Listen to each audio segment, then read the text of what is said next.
No se puede negar que los problemas psicológicos y emocionales, hasta la angustia mental grave, pueden afectar a casi todos. Pero, ¿eso significa que todos estamos locos?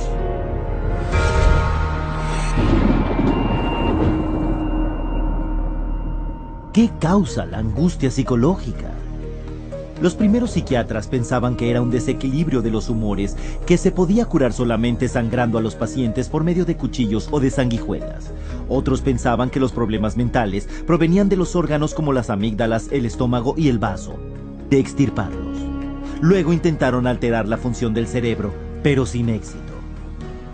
Hoy en día los psiquiatras nos dicen que el comportamiento indeseado se arregla por medio del equilibrio de la química del cerebro con una pastilla. ¿Están en lo correcto esta vez?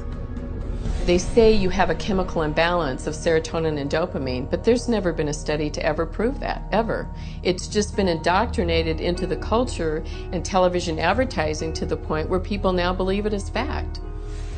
A pesar de esta falta de evidencia, los psiquiatras dicen que los fármacos psicotrópicos son iguales que los fármacos médicos normales. ¿Es posible que sea verdad? La solución es que, a diferencia de un fármaco como la insulina, que corrige un desequilibrio que se puede medir y que se ha mostrado en el cuerpo, los medicamentos psicotrópicos no tienen ninguna anomalía física visible o mensurable que corregir. Aquí tienen la evidencia de una infección bacterial. Aquí está la prueba del trastorno psiquiátrico, trastorno del déficit de atención e hiperactividad. Aquí tienen un brazo roto. Aquí está el trastorno depresivo mayor.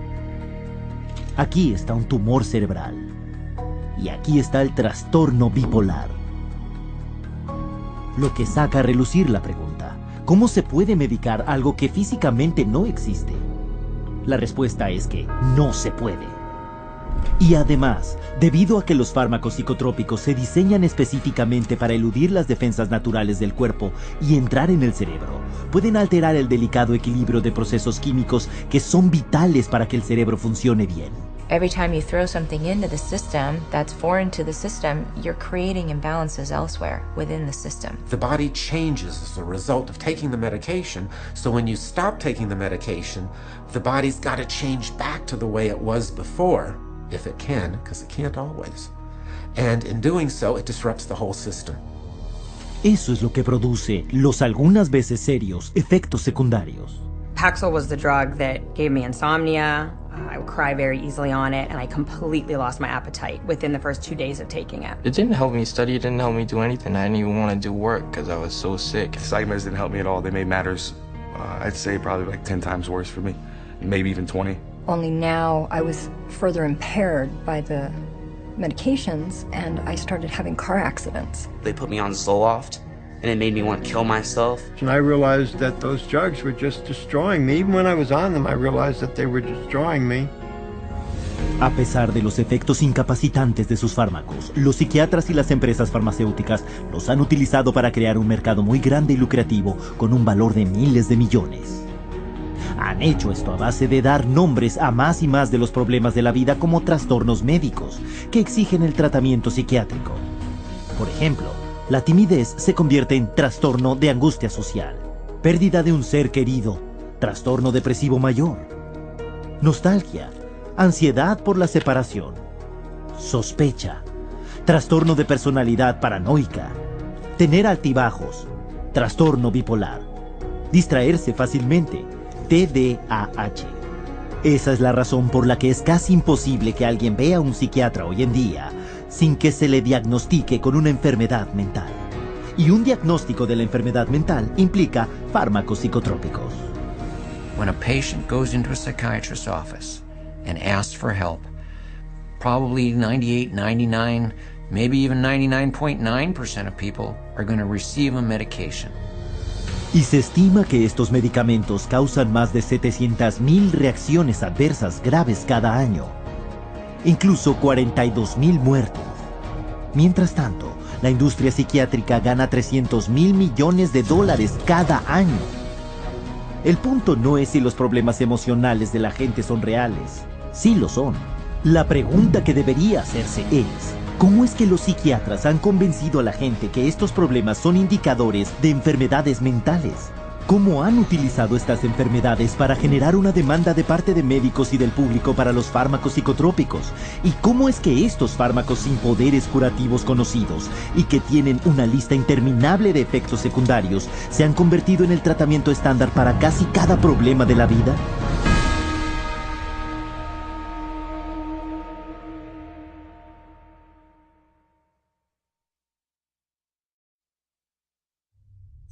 Los psiquiatras afirman que han realizado un progreso enorme en el campo de la salud mental a lo largo del último siglo y medio.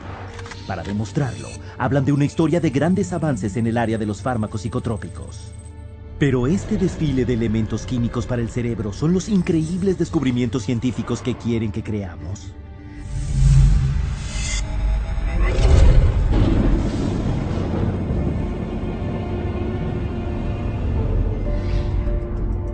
La psiquiatría institucional moderna ha dependido del suministro de fármacos psicotrópicos desde sus más tempranos inicios en los manicomios durante el siglo XIX.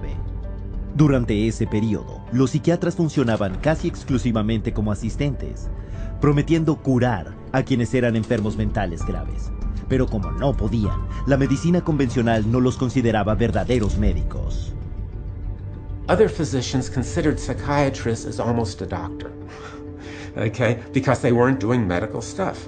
So to increase their status, they needed to become much more scientific. They need to prove that this is a legitimate scientific field. This is a legitimate medical profession. So they start medicalizing everything. Para controlar los arrebatos de comportamiento de los internos, los psiquiatras empleaban los primeros fármacos psicotrópicos como la morfina y el opio. Pero contrario a sus declaraciones, estos fármacos no curaban nada y demostraron ser altamente adictivos. Esto llevó a toda una generación de fármacodependientes, una solución mucho peor que el problema original. Pero los intentos de controlar el comportamiento reprensible continuaron, y para el inicio del siglo XX, las curas falsas para la enfermedad mental, como la heroína, podían verse difundidas a lo largo de Estados Unidos y de Europa.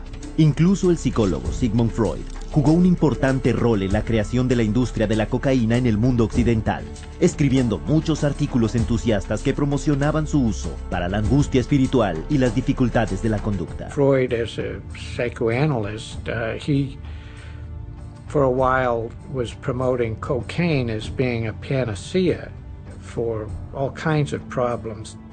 Freud escribió más tarde: The psychic effect of cocaine muriaticum consists of exhilaration and lasting euphoria, produced no compulsive desire to use the stimulant further. Lo que Freud no reveló era el conflicto de interés significativo que involucraba a las dos corporaciones gigantes farmacéuticas rivales, Merck y Parke Davis. Ambas le pagaban para promocionar sus respectivos fragmentos descritos sobre la cocaína. La campaña de marketing inicial de Sigmund Freud para los fármacos psicotrópicos contribuyó a crear una seria epidemia de cocaína a lo largo de toda Europa a finales del siglo XIX. Estaba claro que se tendría que encontrar otra píldora de la felicidad. No les llevó mucho tiempo. Los psiquiatras de la primera mitad del siglo XX recurrieron a continuación a las anfetaminas. Como sucedió anteriormente, la promoción exagerada disminuyó con la prueba inevitable de que los fármacos no solo eran inefectivos, sino altamente tóxicos y adictivos. Cada moda siguió la misma pauta. Primero el fármaco se aclamaba como un avance médico sensacional para los problemas mentales. Luego los informes en aumento sobre los graves efectos secundarios empezarían a llegar. Y tras años de ser desmentidos, cuando los psiquiatras y las empresas farmacéuticas ya no pudieran seguir negando los peligros del fármaco, lo abandonarían a favor de su siguiente fármaco milagroso. Aunque ninguna de sus terapias con fármacos han demostrado nunca curar nada, los psiquiatras continuaron su búsqueda de una panacea que suponían lo curaría todo.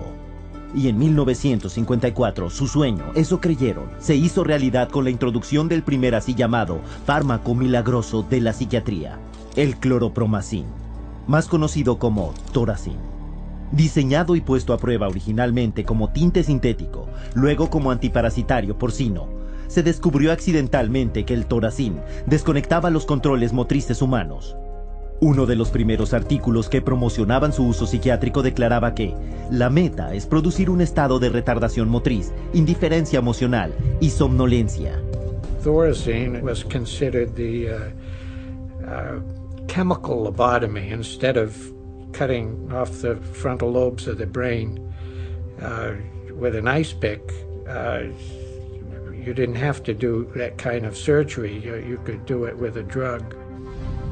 El Thorazine demostró ser tan lucrativo inmovilizando pacientes con comportamiento indeseado que su fabricante, SmithKline & French, organizó una campaña promocional en torno al fármaco, que incluía pagarle a psiquiatras influyentes como oradores, la organización de campañas en los medios de comunicación y hasta programas de televisión.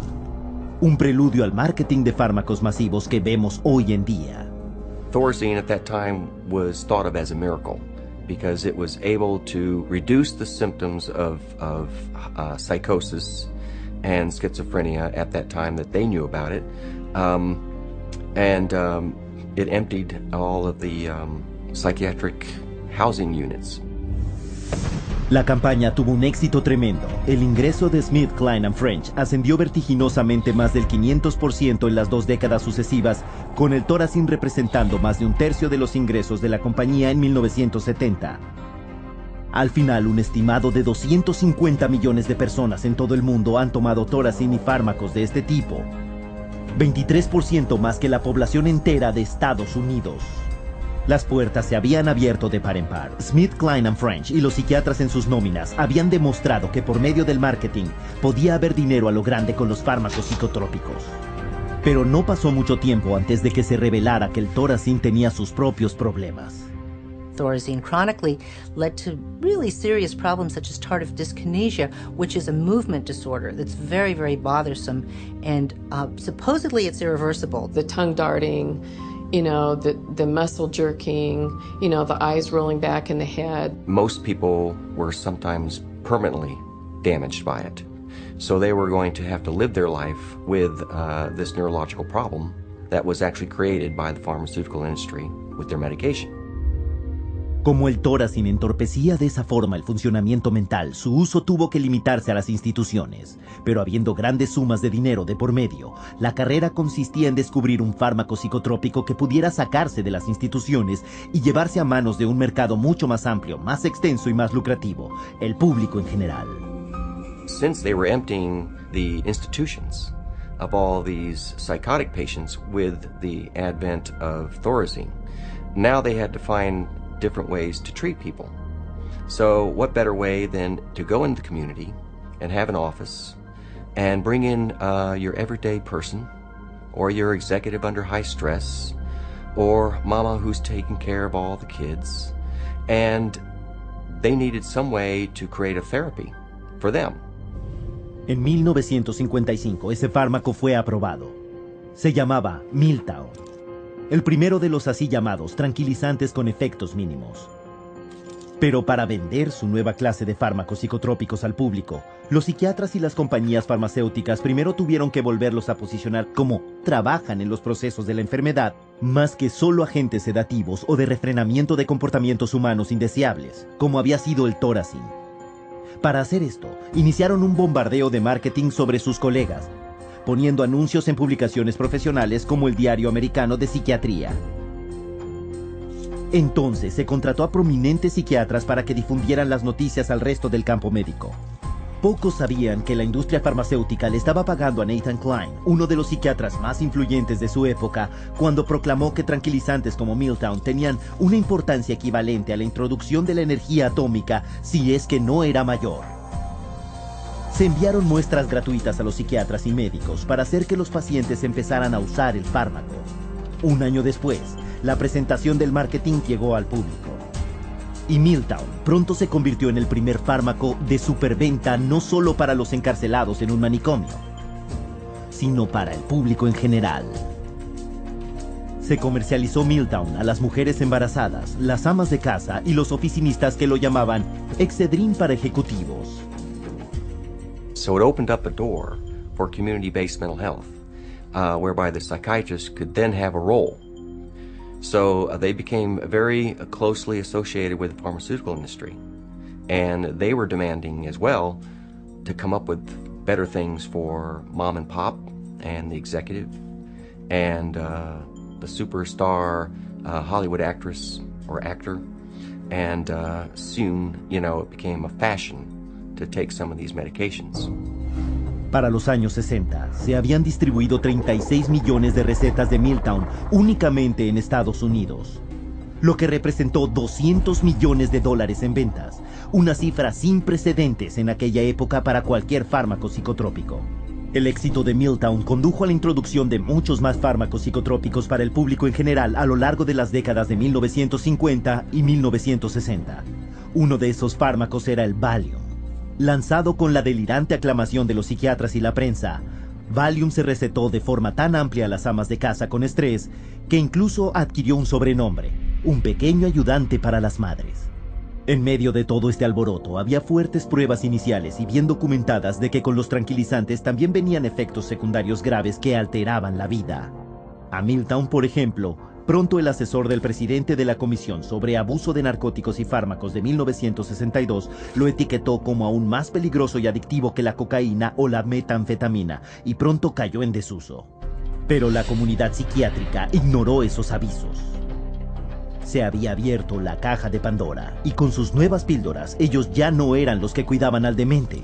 Eran médicos reales, administrando fármacos a los pacientes, y su lógica retrasada era, si los fármacos de hecho paralizaban los síntomas mentales, ¿no estaban por tanto abordando alguna enfermedad física en el cerebro? En cuestión de años, este razonamiento le permitió a la psiquiatría experimentar un cambio profundo. Los psiquiatras ya no eran cuidadores, eran médicos. Las quejas mentales ya no eran psicológicas, eran los síntomas de una enfermedad. Y para tratarlas, los psiquiatras escribían recetas. It's all about money. The use of writing prescriptions and having an income from people coming in and getting their prescriptions and this, that, and the other is what revived the psychiatric community. It was the thing that put them back where they were earning money again.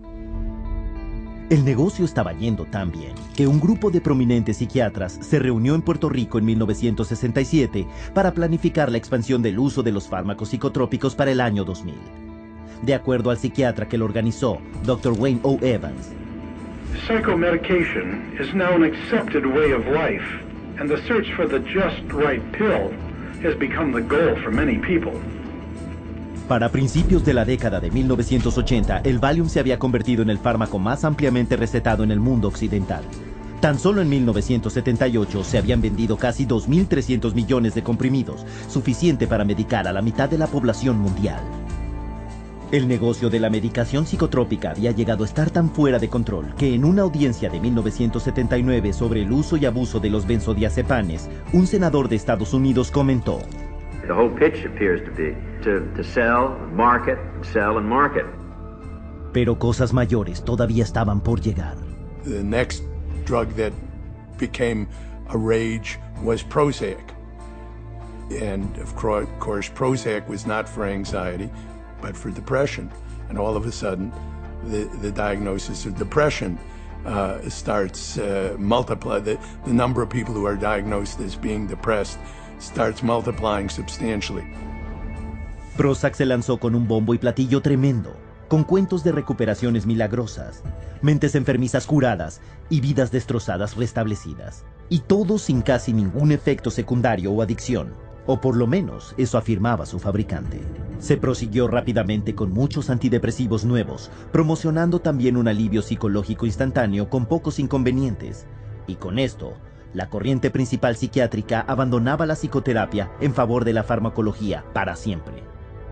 En un golpe audaz y efectivo del marketing, al mundo se le había dicho que estos nuevos antidepresivos no eran solo para los deprimidos, sino que eran fármacos de un estilo de vida, para una sociedad de elección de humor. Pero casi inmediatamente surgieron pruebas que afirmaban que la seguridad y eficacia universales estaban muy lejos de la verdad. The adverse side effects of this class of drugs includes things like sexual dysfunction, agitation, facial involuntary movements of the face. Some of the psychiatrists in their books describe the tongue darting in and out of the mouth as an adverse side effect of SSRI drugs. En el transcurso de 10 años, detalles pasmosos de los efectos secundarios como violencia y suicidio ya no podían seguirse ignorando, con un estimado de 3.900.000 casos de efectos adversos únicamente con el Prozac. Se publicaron advertencias de cajas negras alertando al público de los riesgos significativos de violencia y suicidio. una vez más, contra las fuertes protestas de las compañías farmacéuticas y la psiquiatría organizada. Pero cuando las patentes de los antidepresivos expiraron, como era previsible, los psiquiatras y los fabricantes de fármacos finalmente admitieron la verdad. Pero ahora afirmaban, aquí había un nuevo descubrimiento científico sensacional que lo cambiaría todo, un nuevo tipo de fármacos llamados antipsicóticos atípicos, recién aprobados para tratar tanto la esquizofrenia como un trastorno mental llamado trastorno bipolar, poco conocido en aquel entonces. De repente, la diagnosis del trastorno bipolar hizo furor, con los porcentajes de diagnosis ascendiendo a millares de puntos de porcentaje en cuestión de años. What is clear is that the patents run out, and the drug companies are always looking to maximize their profits, so they research new drugs, and they can keep them patented for about 17 years and charge monopoly prices, and then when the patent wears off, often the next one comes along. Pronto, sin embargo, como sus predecesores, se demostró que los antipsicóticos atípicos tenían efectos secundarios paralizantes y hasta mortales, como obesidad, diabetes y problemas coronarios, junto con una eficacia cuestionable y una dependencia prácticamente segura. Pharmaceutical companies are trying to get away from the old style Thorazines and into the new antipsychotics, and we know that they're no better. So today's new and improved antipsychotic is no better than the old Thorazine, which was the miracle drug for psychiatry. Hoy el mismo ciclo continúa, con una emocionante cobertura de los medios sobre los nuevos tratamientos químicos promocionados como avances sensacionales. Los alucinógenos como el LSD y el éxtasis están a prueba ahora para su uso como prescripción psiquiátrica en el futuro. Psychiatry has a wonderful history of coming up with one label after another, all to cover up their own inadequacies and their own inability to get a product, which means to cure somebody or to truly honestly help somebody. So their solution is always, let's come up with another syndrome that person has. It's one alphabet soup label after another. And just when the public starts catching on to that the experts may be telling us a story, we move on to the next realm of drugs. Psychiatry has become basically pharmaceutical management in America. That's what psychiatrists do. If you went to a surgeon, you would expect to get cut. If you go to a psychiatrist, you expect to get medicated. That's what psychiatrists do. Un siglo y medio más tarde, quedan dos preguntas en pie. ¿Dónde está la ciencia que sustenta a la psiquiatría? ¿Y cuánto más tiempo va a continuar el público creyéndose sus falsas esperanzas, bombo publicitario y mentiras descaradas?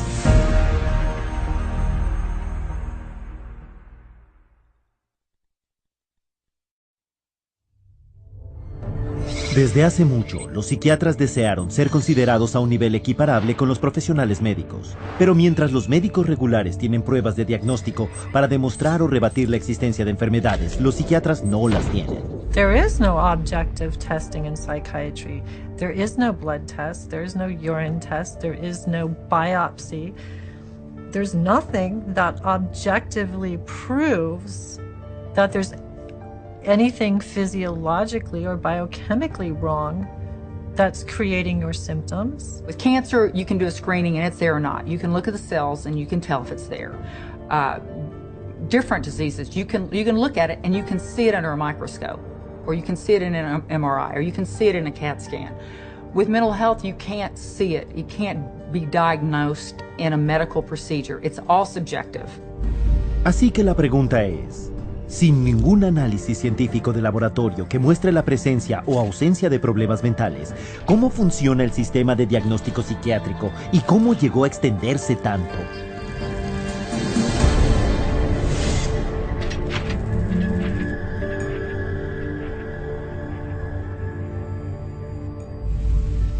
La búsqueda de la psiquiatría por una base científica ha estado en marcha durante más de un siglo.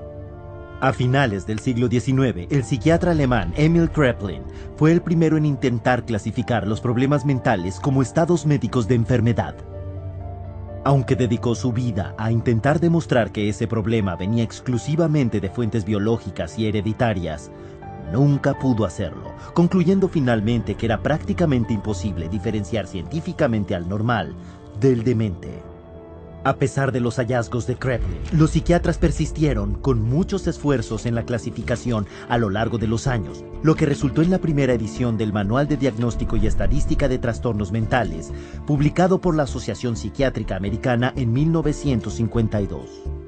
Un pequeño manual encuadernado en espiral de 130 páginas, el DSM-1 describía 112 de los supuestos trastornos mentales, sin basarse en ningún procedimiento científico estándar, sino en las contribuciones de una papeleta de votación enviada por correo al 10% de los miembros psiquiatras de la APA.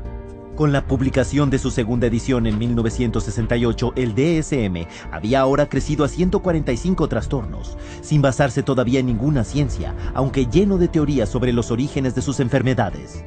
Pero con la ola de popularidad de las drogas psiquiátricas como Miltown y Valium entre el público en general, la comunidad psiquiátrica se dio cuenta que había que encontrar una explicación biológica para justificar su prescripción.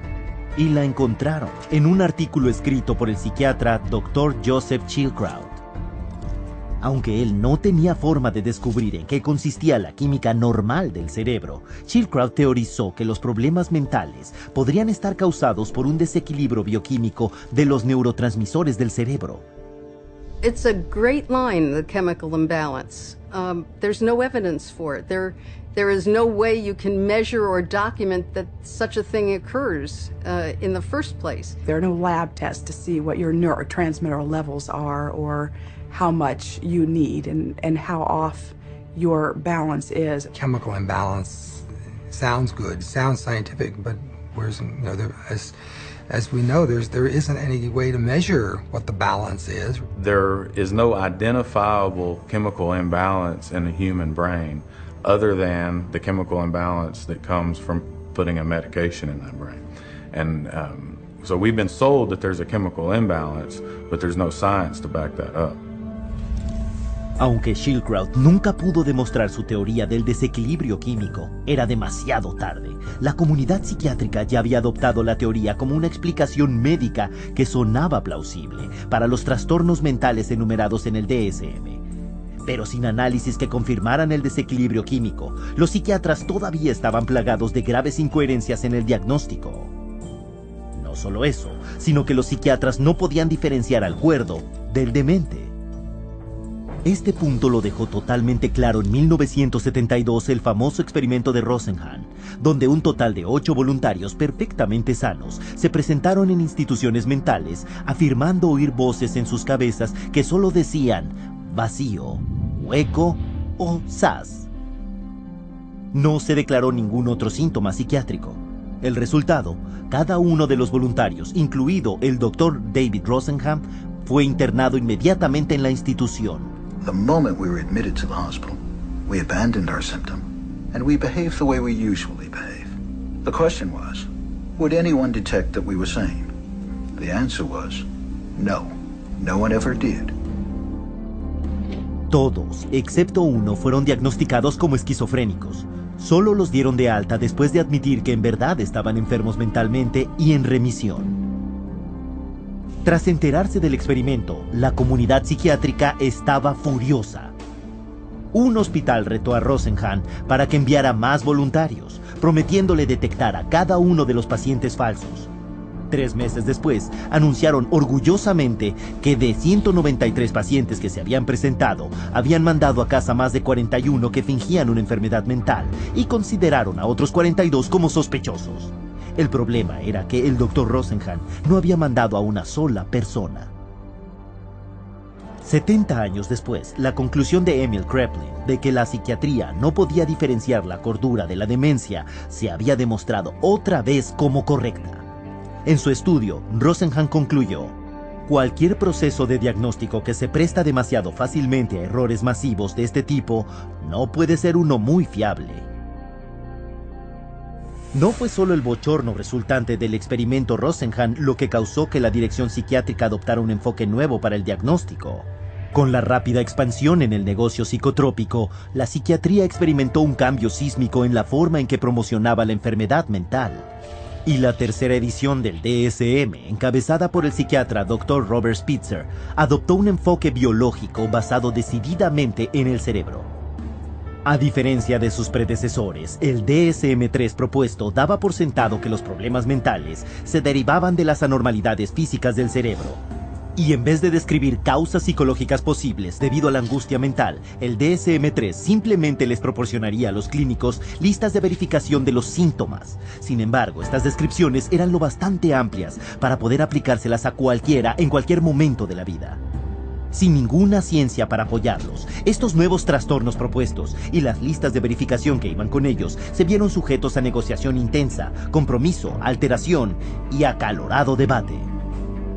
El psiquiatra David Schaffer, que asistió al congreso del DSM-3, observó: People would shout out their opinions from all sides of the room, and whoever shouted loudest tended to be heard. My own impression is, coming straight from England, was it was more like a tobacco auction than a sort of conference. Many committees are established to determine what should and shouldn't go into the DSM, the current revision. And a lot of the committee activity is based upon, could be personal bias, political pressure, the trend that may be in vogue then, and other things that are non-medical. Well, in the DSM, I mean, they vote in diseases. I mean, they get together, the panel of psychiatrists look and decide, is this a disease or is this not a disease? How many of you agree this should be a disease? They have a show of hands. They said 20 people in the room, 12 vote for it, 8 vote against it. Bingo. They have a disease. Tell me that that's science. Un psicólogo informó que durante los debates del criterio propuesto para el trastorno masoquista de la personalidad, la mujer de Spitzer protestó acerca de uno de los síntomas de los trastornos, a lo cual Spitzer respondió: bueno, quítalo. Sea científico o no, una vez que el trastorno se aprueba por votación en el DSM, es muy difícil que se vote para quitarlo. En raras ocasiones, sin embargo, esto ha ocurrido también. La homosexualidad, una enfermedad mental, de acuerdo con los DSM 1 y 2. Después de que los activistas por los derechos de los gays se manifestaron en su convención de 1973, la APA se doblegó ante la presión política y decidieron enviar por correo papeletas de votación a sus miembros psiquiatras para eliminarla de la siguiente edición del DSM. What happened? It wasn't like, there's some objective evidence that at one point it was a disease and we cured the disease and now it's a lifestyle choice. No, it was cultural. We became more liberal in this country and decided, okay, it's fine. Whereas, 50, 100 years ago, it wasn't fine, there's a problem. That's not medicine, that's something else. Y los psiquiatras que escribieron el DSM-3 lo sabían, como Robert Spitzer admitiría a la BBC muchos años más tarde. What happened is that we made estimates of prevalence of mental disorders totally descriptively, without considering that many of these conditions might be normal reactions, which are not really disorders. That's the problem. Pero en vez de aprender de sus errores, la Asociación Psiquiátrica Americana publicó el DSM-4 en 1994. Y era todavía más grande, con 374 diagnósticos diferentes en sus 886 páginas. La nueva edición superó el triple del número de enfermedades enumeradas en el DSM-1. Esta rápida expansión en el número de diagnósticos psiquiátricos puede que no ayude al paciente, pero beneficia a muchos otros. Una vez que un diagnóstico ha sido creado, entra en los planes de estudio profesionales, surgen especialistas para tratarlo, se organizan conferencias, investigación y publicaciones que lo tratan. Los psiquiatras formulan los síntomas de sus pacientes que corresponden a este y se recetan drogas para ello. El DSM, en resumen, no era ya solo un manual, sino una industria con todas las de la ley. The DSM, although it is our Bible, it becomes the Bible and it becomes tantamount to, the tablet coming down from Mount Sinai, not just for psychiatry and psychology, but for insurance companies, for the legal profession. It comes into play as far as sentencing. It comes into play as far as custody decisions. So non-scientific information is used to make some radical, life-altering or life-ending decisions. El peligro de todas estas enfermedades psiquiátricas es que cualquiera que vaya por el mundo hoy en día podría calificársele como que tiene una enfermedad mental. Usando el DSM, los psiquiatras de la Universidad de Harvard han declarado que la mitad de la población de la Tierra estará mentalmente enferma en el curso de sus vidas. Un prominente psiquiatra de Harvard, Dr. John Ratey, va un paso más allá sosteniendo: nadie es verdaderamente normal. Aunque la Asociación Psiquiátrica Americana ha reconocido discretamente la falta de pruebas para la teoría del desequilibrio químico de Joseph Schildkraut, la afirmación todavía sigue repitiéndose hasta la saciedad en los medios y se pasa a los pacientes cada día. Y aunque nunca lo oigamos en los medios de comunicación, los psiquiatras admiten sin problemas que los trastornos enumerados en el DSM no tienen una patología demostrada y por lo tanto no pueden calificarse como enfermedades médicas. If you were to be confronted with someone saying that the DSM is not backed up by science, what do you have to say about that? Oh, I would say that they're entirely right. No, the DSM is not science. I think there are non-scientific elements, political aspects of it that influence it. Yeah, absolutely. DSM-4 is still far away from science. The DSM system is far from perfect, but it's the best we have. DSM stands for diagnosis as a source of money.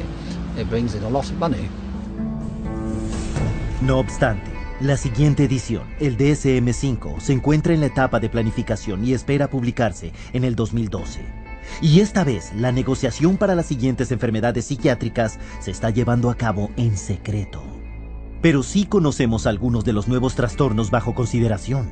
Uno es el trastorno de adicción a la Internet, que se presentó originalmente como una broma en un artículo del New Yorker de 1997. Sin embargo, se afirma ahora que 25 millones de personas pueden calificarse como surfistas compulsivos de la red. Otros trastornos contemplados en el DSM-5 incluyen la compulsión a ir de compras, atracarse de comida, síndrome de apatía, síndrome de alienación parental, trastorno relacional, trastorno explosivo intermitente, furia al volante. Todas ellas categorías de enfermedad potencial con drogas psicotrópicas que esperan asignarse a ellas. De acuerdo con la APA, 19 de 27 psiquiatras del panel superior que deciden sobre qué enfermedades incluir en la siguiente edición del DSM tienen lazos financieros con compañías farmacéuticas. La situación se puso tan mal que el arquitecto del DSM-3, Robert Spitzer, y el editor del DSM-4, Allen Frances, revelaron a la prensa el siguiente aviso. La APA bien podría ser acusada de conflicto de interés en la creación del DSM-5 para crear nuevos pacientes para los psiquiatras y nuevos clientes para las compañías farmacéuticas.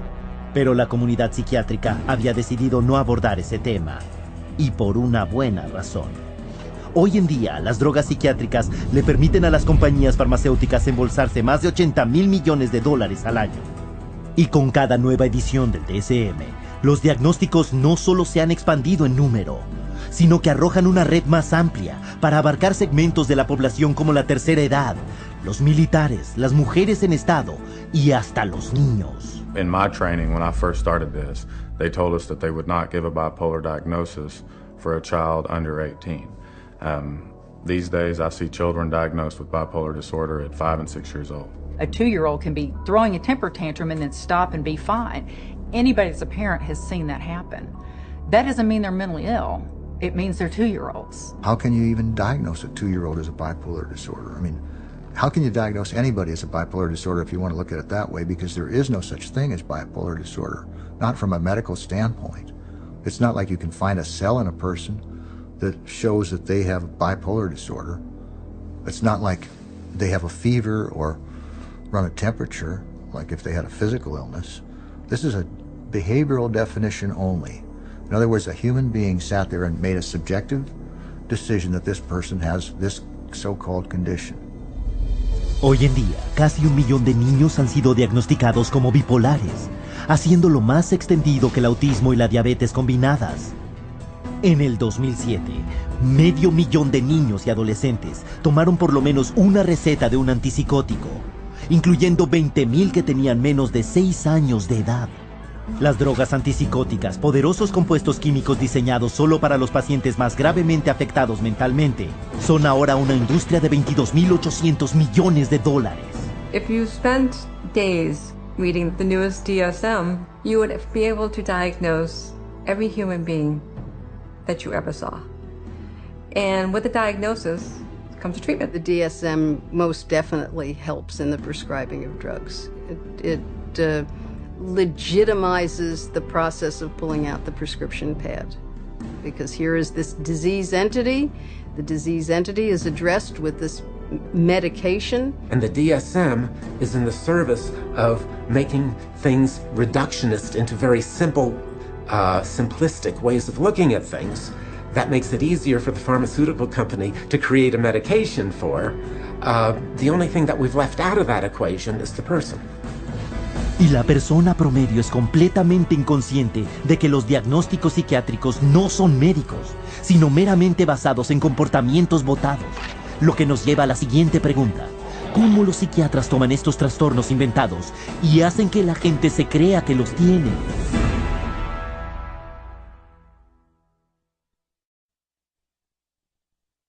Según los psiquiatras de la Organización Mundial de la Salud, 450 millones de personas en el mundo tienen un trastorno mental. 3 veces las poblaciones metropolitanas de Tokio, Nueva York, Los Ángeles, Londres, París, la Ciudad de México, Mumbai, Milán, Madrid, Toronto, Washington, Atenas, Melbourne, Hong Kong, Singapur, Roma y Berlín combinadas. ¿Hay realmente esta cantidad de enfermos mentales o es solo un caso de buen marketing?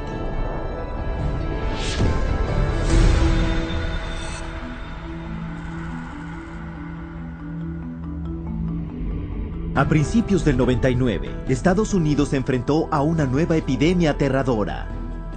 Te sonrojas, sudas, tiemblas, te resulta difícil respirar, decían los pósters, con el eslogan: imagina ser alérgico a la gente. La enfermedad era el trastorno de ansiedad social, TAS o SAD en inglés, y se afirmaba que afectaba al 13,3% de la población americana. Y para saber más, se instruía a los lectores a contactar con un grupo, la Coalición del Trastorno de Ansiedad Social. Lo que al público no se le dijo era que tanto la coalición como la campaña las había creado una agencia de relaciones públicas y era financiada por una empresa farmacéutica. Más tarde ese año, con la campaña haciendo consciente a millones de personas conscientes de este mal, previamente desconocido, el Paxil se convirtió en la primera droga aprobada por la FDA para el trastorno de ansiedad social. Psiquiatras como Jack Gorman, de la Universidad de Columbia, y Murray Stein, de la Universidad de California en San Diego, firmaron como los líderes para la campaña de Paxil. Y en 3 años, Paxil se disparó desde la 3ª posición en su clase a ser la primera. El director de producto de Paxil alardearía más tarde: el sueño de cada hombre de marketing es encontrar un mercado no identificado, desconocido y desarrollarlo. Eso es lo que pudimos hacer con el trastorno de ansiedad social. La competición del Paxil se fijó en esto. Ese mismo año, Pfizer consiguió la aprobación de la FDA para vender su antidepresivo Zoloft para el tratamiento del trastorno del estrés postraumático. Contrataron también una firma de relaciones públicas para crear su propio grupo de líderes psiquiátricos y les pagaron para difundir sus noticias sobre el trastorno. Esta campaña afirmaría que 1 de cada 13 personas desarrollaba este trastorno en su vida. Y esto incluía a quien viera un acto de violencia, un desastre natural o un evento angustioso. Y como con Paxil, las ventas del Zoloft subieron por las nubes. For the psychiatric drugs, the goal is to have as many people on them as possible. So the way to do that is to convince normal people that they have some defect or mental disease or condition that requires treatment. So I mean that's the way they do it. They hire these big marketing companies that come up with these campaigns. We're going to tell you about your disease so that you can lead a happier, healthier life. Oh, and by the way, we have a drug too that helps to treat this disease. Esta práctica de vender la enfermedad se conoce como la compraventa de la enfermedad, una expresión que definió el periodista Lynn Payer como intentar convencer a gente que está esencialmente bien de que están enfermos, o gente ligeramente enferma de que están muy enfermos. En Madison Avenue, la compraventa de la enfermedad se logra con una estrategia de clasificar la condición, donde la enfermedad mental se vende igual que los coches, la cerveza o el detergente de ropa. Y de acuerdo con el mayor gurú de Nueva York, Vince Parry, no hay una categoría terapéutica que acepte mejor la clasificación que el campo de la ansiedad y la depresión, donde la enfermedad raramente se basa en síntomas mensurables y por lo tanto abierta a la definición conceptual. Parry sugiere entonces a los ejecutivos 3 estrategias principales para lo que él llamó el fomento de la creación de enfermedades psiquiátricas. La primera es elevar la importancia de una condición o hacer que el público crea que un problema es mucho peor y mucho más extendido de lo que realmente es. Antes de la introducción de los antidepresivos SSRI, la depresión se consideraba, incluso para los psiquiatras, que afectaba a solo 100 de cada millón de personas. Desde entonces, las estimaciones han subido a tanto como 100,000 por 1,000,000. Un aumento de 1000 veces. El resultado es que más o menos el 10% de los americanos, unas 27 millones de personas, toma antidepresivos hoy en día, el doble que en 1996. Very good marketing. That all, expressions of human emotion, deep sadness and fear and anger and whatever else they happen to be, are now classified as, a major problem, a psychiatric problem, a psychological problem that needs to be dealt with drugs. Otra enfermedad psiquiátrica, el trastorno bipolar, se consideraba raro, afectando solo a una décima parte del 1% cuando se introdujo en el DSM-3.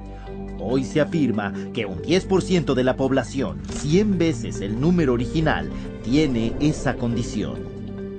El trastorno bipolar pediátrico no estaba enumerado siquiera en el DSM cuando el psiquiatra de Harvard, Dr. Joseph Biederman, empezó a publicar estudios afirmando que los cambios de ánimo en los niños no eran comportamientos normales, sino que en realidad eran enfermedades mentales.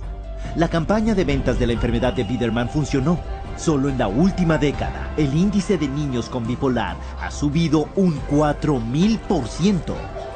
Pero lo que no se le dijo a los padres era que 25 empresas farmacéuticas distintas habían garantizado el trabajo de Biederman. La extensión de su influencia no se reveló hasta que una investigación del Senado en 2008 expuso a Biederman por no informar de más de $1.600.000 en ingreso farmacéutico. Pero estas revelaciones no tuvieron efecto en la psiquiatría. El bipolar pediátrico sigue siendo aceptado ampliamente en la comunidad psiquiátrica. These labels are being applied to younger and younger children, which I think is really, a sad case. Not sure I agree with any of those labels to begin with, but let alone for them to be applied universally to young kids. This idea that childhood itself is a psychiatric disease is simply based off some completely unsubstantiated idea that got printed in the psychiatric manual, and there's no science behind it whatsoever. La venta de la enfermedad, estrategia número 2, redefinir una condición existente. Esta táctica toma un estado de ánimo normal y lo redefine como una enfermedad psiquiátrica que ahora tiene que tratarse con drogas. Ejemplo, la tristeza invernal. Una condición mental común relacionada con la falta de sol en los meses de invierno, pero redefinida por los psiquiatras como el trastorno afectivo estacional, una enfermedad psiquiátrica que requiere tratamiento psiquiátrico.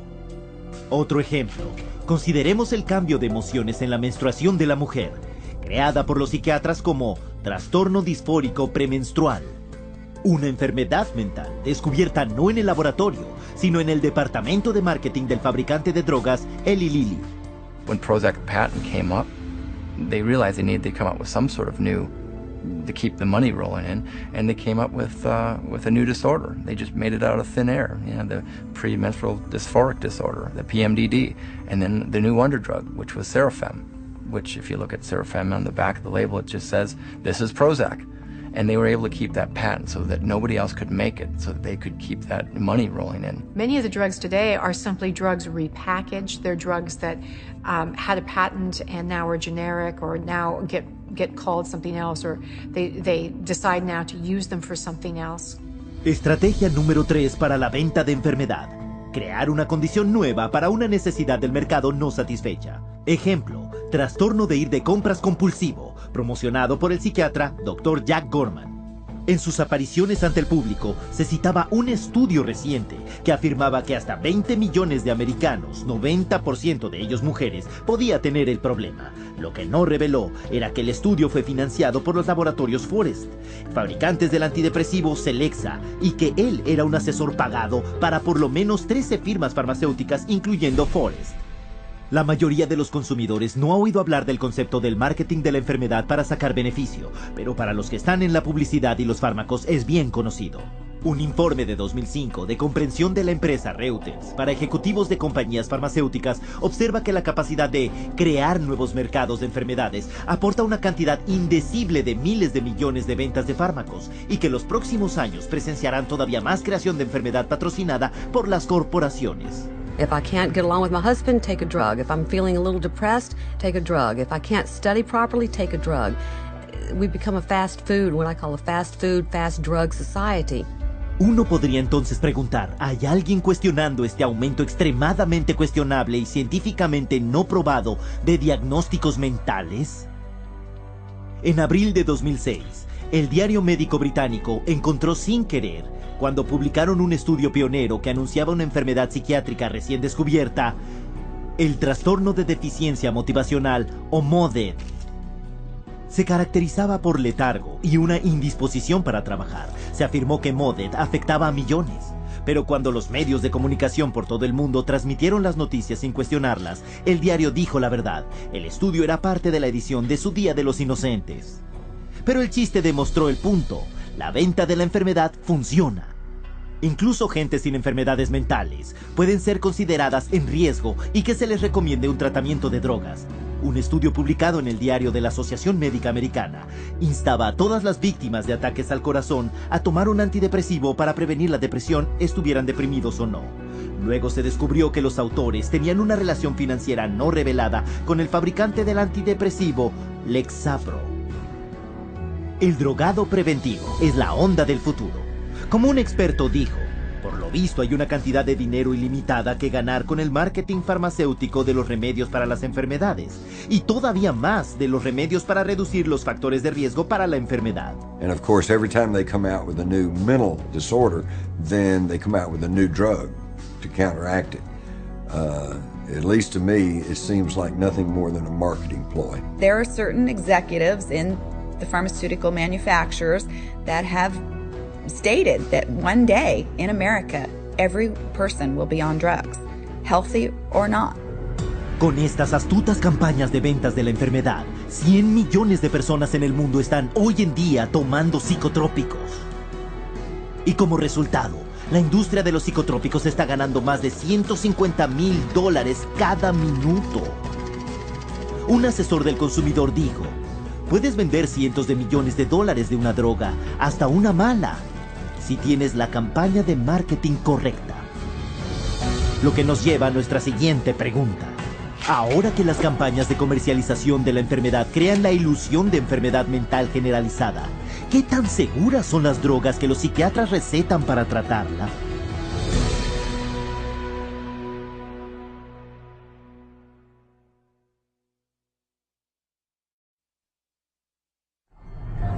En la psiquiatría moderna, los fármacos psicotrópicos se han convertido en las armas de elección. ¿Pero son tan seguras como se nos ha llevado a creer?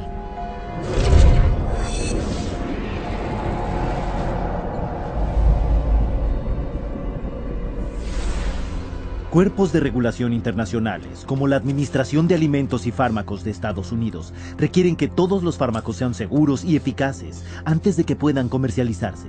Para lograrlo, las empresas farmacéuticas tienen que conducir ensayos clínicos minuciosos y exhaustivos que demuestren la seguridad y eficacia de sus fármacos antes de su comercialización. Al menos, eso se supone que tiene que pasar. Pero bajo la apariencia de relaciones públicas, las afirmaciones de los psiquiatras y empresas farmacéuticas sobre la seguridad del fármaco psicotrópico están muy lejos de la verdad. Y hay muchas razones para ello. Para comenzar, los análisis de seguridad los hacen principalmente las empresas farmacéuticas, no agencias gubernamentales ni laboratorios independientes, creando un obvio conflicto de interés. They pay for it, they bring in the researchers, they have every opportunity to skew the research, to manipulate it, to produce exactly what they want it to produce. El primer paso al presentar una solicitud para un fármaco psicotrópico es encontrar un trastorno en el Manual de Diagnóstico y Estadística de la Psiquiatría y adjuntarlo al fármaco. Entonces se inician los ensayos clínicos, primero en animales, luego en humanos. Si el fármaco pasa las pruebas en humanos, los ensayos clínicos siguen entonces 4 fases. En la primera fase, se pone a prueba en un número reducido de voluntarios, usualmente jóvenes saludables, para determinar si el fármaco no es excesivamente tóxico y qué efectos secundarios porta. And the studies that are done have young men or women that have very little body fat and are healthy in their 20s. They don't test these drugs on elderly people that have a huge amount of body fat or different proportion of body fat, and they hold the reaction of their drugs is totally different, but they don't ever consider that. En la segunda fase, los investigadores psiquiátricos determinan si el fármaco crea los efectos buscados en el cuerpo humano y cuán grande puede ser la dosis que se puede dar antes de que se presente toxicidad. Como en la primera fase, los sujetos para el test son principalmente voluntarios jóvenes saludables. So just the people that I already know are going to perform well on my drug are going to be entered in this trial. Well, how well do you think your drug's going to come out? La tercera fase compara el fármaco psicotrópico contra un placebo o una pastilla de azúcar. Aunque las pruebas de la tercera fase son mayores y más amplias que las fases 1 o 2, normalmente implica solo unos 1000 pacientes y dura simplemente de 4 a 8 semanas, sin duda no el tiempo suficiente para determinar ningún efecto secundario a largo plazo. Hoy en día, la investigación clínica es una industria multinacional motivada por el lucro, donde las empresas farmacéuticas e investigadores psiquiátricos están implicados en cada detalle, desde el diseño del estudio hasta el análisis de los datos y la publicación del estudio. Pero al hacer sus ensayos, los psiquiatras encaran un problema que el resto del campo médico no tiene. No tienen análisis científicos de laboratorio para medir la mejora objetivamente. On a clinical trial for, say, a drug for cancer or for high cholesterol, it's easy to see if something is working because you can look at the study result. The cholesterol level is dropped, or the cancer is shrunk, or the cancer cells are going away, or there are less of them. You can physically see the answer. With mental health issues, you don't have that luxury. Es esta carencia de ciencia lo que les permite a los investigadores de fármacos psiquiátricos distorsionar los ensayos sobre fármacos a favor de la empresa farmacéutica. One of the ones I think that is most important is the placebo washout. And what that is basically that they give people placebo pill, the sugar pill, and then anybody who says that they feel better, they get rid of them. And so in which case, they already skew the sample of people being included into the study. That's going to stack the cards against the placebo, and it's going to show an artificial greater effect for the drug. The data shows that the people that got placebo did better. And you know what the researchers said? Oh, that's the placebo effect. Well, we want to get those people out of the study. Otro truco del oficio involucra darles a los sujetos antes del ensayo los fármacos que se ponen a prueba y después ponerlos en retirada. Luego, después de empezar el ensayo, se les da otra vez el fármaco que se está poniendo a prueba. Y o bien salen de la retirada y dan mejores resultados, o si siguen con el placebo, seguirán sintiéndose peor. El psiquiatra Richard Borison, por ejemplo, les quitó el Haldol a esquizofrénicos para generar una psicosis activa. Luego les volvió a dar Haldol durante el ensayo. A pesar de esto, su estudio se sigue citando en los folletos psiquiátricos. Another way that they can manipulate the data is unweighted distributions. I have 3 studies that I look at. One study has 1,000 people in it, and another one has 10 people in it, and another one has 15 people in it. The 1,000-person study showed that the drug was no benefit at all. But the 2 other studies that only had 10 and 15 people in it showed the drugs were incredibly superior. So what do they say? They say 2 out of 3 studies showed greater benefit to the drug group. Quizá la forma más habitual de alterar el resultado de los ensayos clínicos es simplemente no contar a los individuos que lo dejan debido a los efectos secundarios. De hecho, en ensayos clínicos para el antipsicótico Zyprexa, 2/3 de los 2.500 participantes tenían tantos efectos secundarios que lo dejaron. De los 800 restantes, el 22% informó de reacciones adversas graves al fármaco. Y durante los ensayos para probar el Prozac, de los 11.000 pacientes a los que se puso a prueba, solo 286, menos del 3%, habían terminado de hecho los breves ensayos, estos de 4 o hasta de 6 semanas. En otra práctica común, los efectos secundarios adversos se encubren dando fármacos adicionales que no son parte del estudio. Y se ha sabido que algunos de los que hacen las investigaciones simplemente falsifican los estudios. Un ejemplo que viene al caso, el psiquiatra Farouk Abu Sahab, expresidente del Comité de Ética de la Sociedad de Psiquiatría de Minnesota, cuya paciente, que reclutó para uno de sus ensayos clínicos, informó tener pensamientos suicidas agudos. En sus documentos de investigación, él, sin embargo, no anotó ningún efecto adverso. 2 días después, ella saltó de un puente de Minneapolis para morir. Una forma final de alterar los datos de las pruebas es ocultar las reacciones indeseadas a los fármacos usando términos menos aterradores. Este truco se usó en el famoso estudio 329 del Paxil, donde efectos secundarios, como casos agresivos de pensamientos y actos homicidas, se categorizaron bajo la palabra hostilidad, mientras que bajo el nebuloso término de riesgo emocional, se archivaron los pensamientos y acciones suicidas. En muchos casos, los ensayos clínicos están establecidos para no identificar violencia ni suicidio en lo más mínimo. It is a problem that if these clinical trials don't specifically really ask a lot of questions about the nature of suicidal ideation and how the person feels and hopelessness and akathisia, if they don't ask those questions very specifically, they're not going to really get that data and it's not going to come up. El diseño de ensayos parciales para evitar hallazgos negativos, la interpretación de datos en bruto a favor de tu fármaco y darle la vuelta a todo el estudio para acentuar lo positivo son solo algunas de las muchas formas de hacer que el ensayo sea parcial. Es esta tormenta perfecta de deshonestidad intelectual lo que ha llevado a un experto en fármacos a concluir que se puede demostrar que la mayoría de los hallazgos de investigación son falsos.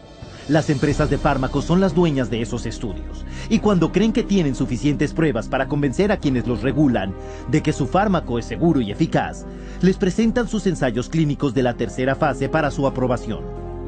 La FDA solo requiere 2 ensayos clínicos, así que las empresas de fármacos pueden conducir tantos estudios como haga falta para encontrar los 2 que tengan la mejor oportunidad de aprobación de la FDA. You only need 2 positive trials against placebo, and it doesn't matter if you did 1,000 as long as you get 2.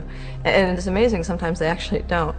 They might pool data from another couple of clinical trials in order to get that approved. They don't need to report all their data. They don't need to report all the trials that they do. They only need to report the ones that they want. They can handpick whichever one they want and then submit just those couple to the FDA.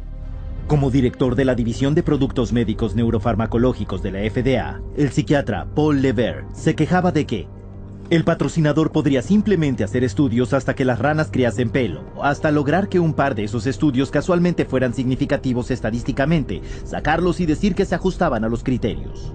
The New England Journal published a study about a year ago showing that many clinical trials that had been conducted and registered with the Food and Drug Administration were never published because they came out showing no significant advantage over placebo.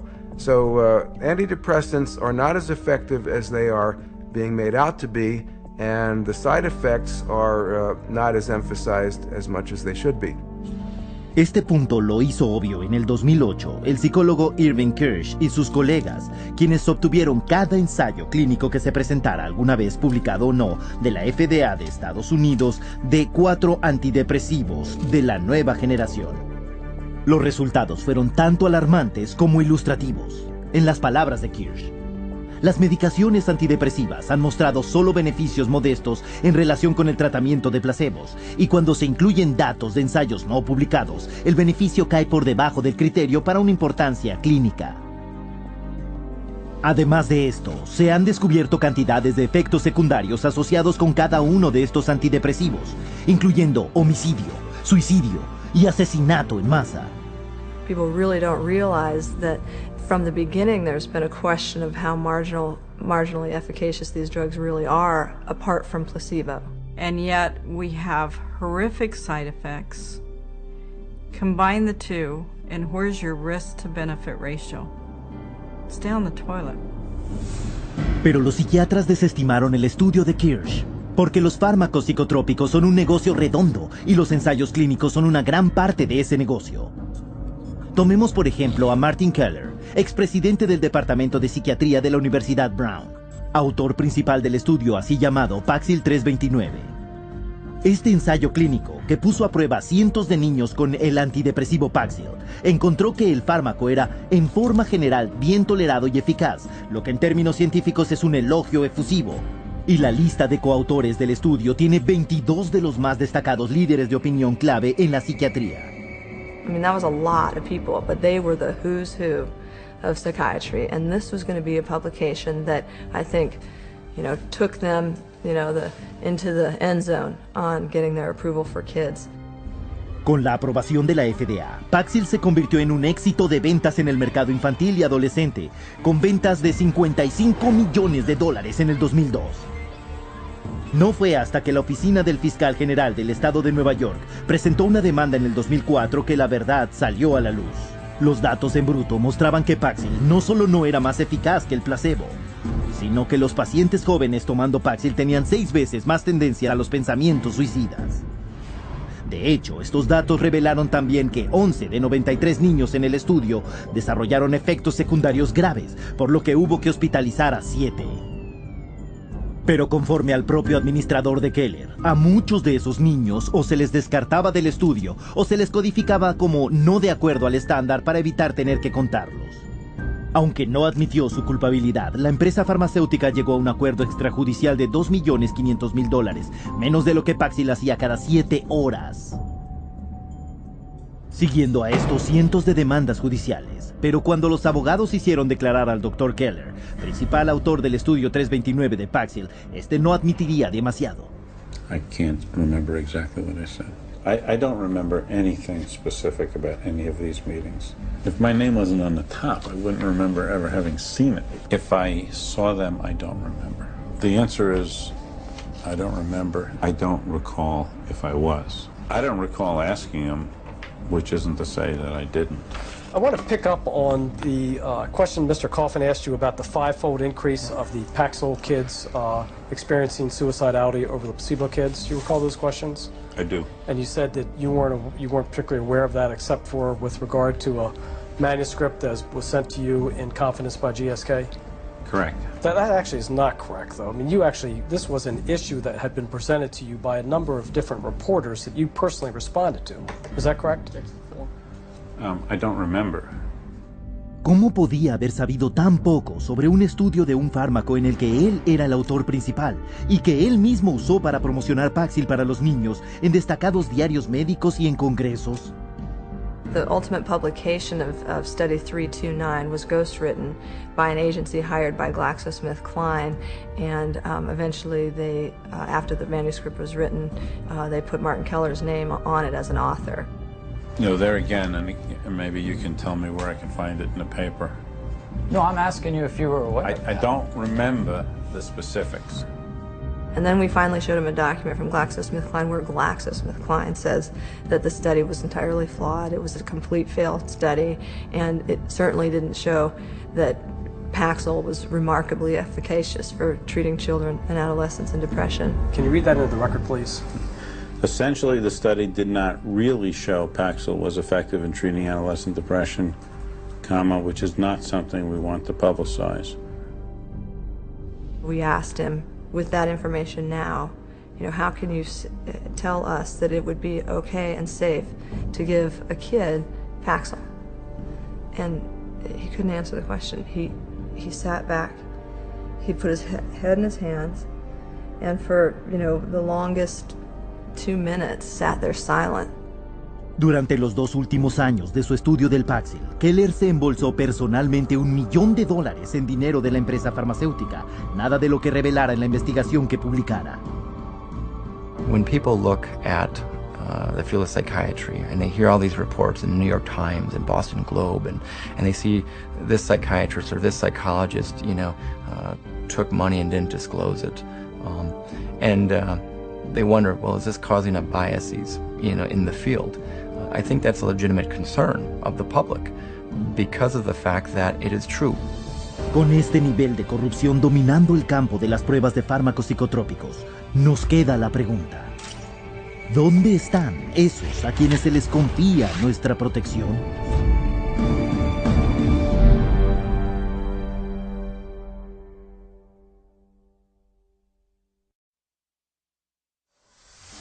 Se supone que los organismos gubernamentales de regulación tienen que velar por el bienestar de los pacientes. Entonces, ¿por qué se permiten tantos fármacos psicotrópicos peligrosos en el mercado?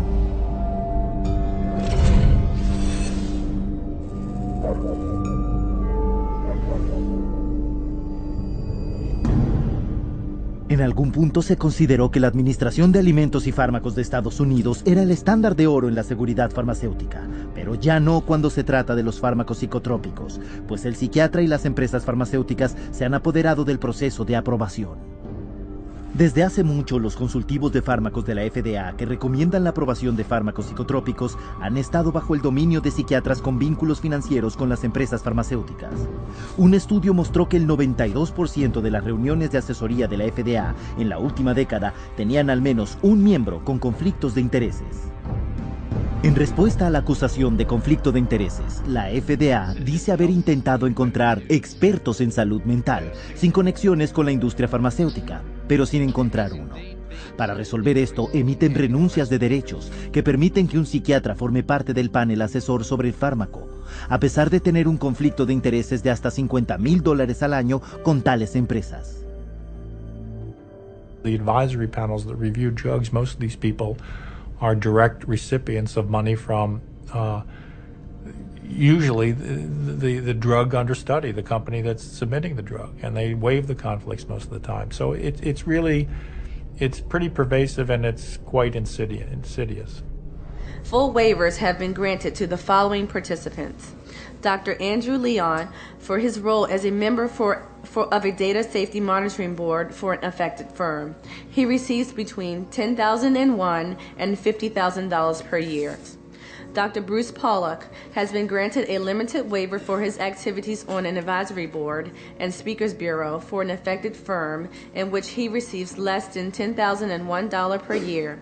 Ms. Jean Bronstein for her ownership of stock and a bond in an affected firm in which the value falls between $50,001 and $100,000. You could be paid massive amounts of money by the drug companies, in this sense, and then turn your head here and say, okay, now I'm going to review the drug. And that huge conflict of interest was not to be discussed. In fact, they didn't want people putting it out there. That was the policy. So they still allow it. They still allow that conflict to continue. But now it's meant to, I guess they're supposed to acknowledge if there's a conflict of interest. But acknowledging the conflict and getting rid of the conflict are two different things. La puerta giratoria entre el gobierno, el mundo académico y la industria farmacéutica es uno de los secretos peor guardados de la psiquiatría. It's a revolving door, FDA and drug, FDA and drug. So we have a system where those institutions that people trust, want to trust, would like to trust, are truly untrustworthy. Por ejemplo, Daniel Troy, que fue miembro de un grupo de presión de una empresa farmacéutica, más tarde se le contrató como asesor general para la FDA, donde presentó informes legales a favor de empresas farmacéuticas y contra las víctimas de los fármacos. He was the drug lobbyist lawyer, and then he became the general counsel of the FDA. I mean, they talk about having the wolf watch the chickens. Después de dejar la FDA, Daniel Troy volvió a la industria farmacéutica, donde ahora es vicepresidente superior y asesor general para el gigante farmacéutico GlaxoSmithKline. Esta es la atmósfera en la que los psiquiatras en la FDA le dieron aprobación a los fabricantes de fármacos para vender fármacos psicotrópicos. Pero supuestamente las pruebas clínicas no deben terminar aquí. Hay una etapa final de pruebas, la cuarta fase. La cuarta fase requiere que las empresas farmacéuticas hagan un seguimiento de los efectos secundarios que sin duda ocurren en el público general, mucho más allá de los muestreos reducidos de la tercera fase. La cantidad de efectos secundarios que surgirán ahora ha motivado a un grupo de defensa a alertar al público que la mayoría de los problemas de seguridad del fármaco no serán evidentes hasta que el fármaco haya estado en el mercado por lo menos 7 años. The meds are not tested long term before they get approval from the FDA. The studies tend to be a matter of weeks or a few months, but nothing looking at over the years. And the data that's coming in now from Europe and also in the United States is that the side effects are deadly. En vez de tener una función de seguridad como vigilancia post-marketing, las pruebas clínicas de la cuarta fase se están volviendo a formular como investigación post-marketing y se les da un nuevo propósito diciendo que son medios para poner a prueba los fármacos psicotrópicos para trastornos psiquiátricos adicionales. Por ejemplo, el Zoloft, aprobado por la FDA en el 91 para tratar la depresión grave. Desde entonces también se ha aprobado para tratar el trastorno obsesivo-compulsivo, el de estrés postraumático, el disfórico premenstrual, el trastorno de pánico y el trastorno de ansiedad social. En el 2005, el último año antes de que perdiera su patente, Zoloft tuvo beneficios brutos de $3.300 millones. Y como otros fármacos psicotrópicos, la mayor parte de esa suma es lucro puro. Por ejemplo, la fabricación de 100 pastillas de Xanax cuesta solo 2 centavos y medio, pero se comercializan en $136.79, un beneficio de más de 500,000%. Por esta razón, las empresas farmacéuticas tienen márgenes de beneficio de un 16%, el triple del promedio de la mayoría de las empresas. En el 2006, se pagó a directores generales de las 10 compañías farmacéuticas más importantes un promedio de $18 millones al año, casi 400 veces el ingreso de la familia estadounidense promedio. A los inversionistas también les agradan las empresas farmacéuticas que producen fármacos psicotrópicos, puesto que los psiquiatras nunca las recetan para curar los problemas mentales, sino para manejarlos, a menudo a lo largo de toda una vida. Los clientes de por vida tienen un fuerte impacto en el saldo final. Como el famoso comentario de un analista de la bolsa: el primer desastre es que mates a la gente, el segundo que la cures. Las acciones de las empresas farmacéuticas han sido una de las ganadoras más constantes de Wall Street y ampliamente consideradas una de las inversiones más rentables que uno podría realizar. En el 2002, el total de beneficios de las 10 empresas más importantes en Fortune 500 excedía los beneficios combinados de los otros 490 negocios. Y un descenso en los precios de las acciones farmacéuticas representaría grandes pérdidas para los inversionistas del mundo, y las inversiones tienen que protegerse. Con tanto dinero en juego, no es de extrañar que a los accionistas nunca se les diga la verdad sobre los fármacos en los que han invertido su dinero. No son conscientes de que la aprobación de la FDA no garantiza la seguridad de los fármacos y que las pruebas clínicas que justifican su aprobación a menudo se basan en falsedades y engaños. Pero una vez que el fármaco está aprobado, el siguiente reto es: ¿cómo convencer a los médicos que escriben recetas de que estos fármacos en realidad son seguros, eficaces y con muy pocos efectos secundarios, cuando las pruebas por la propia empresa farmacéutica demuestran que ese no es el caso?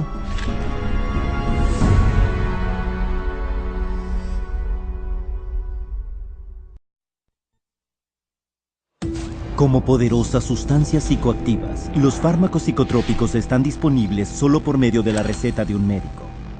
Así que, ¿cómo los psiquiatras y las empresas farmacéuticas consiguieron convencer a millones de médicos para recetarlas a cientos de millones de personas?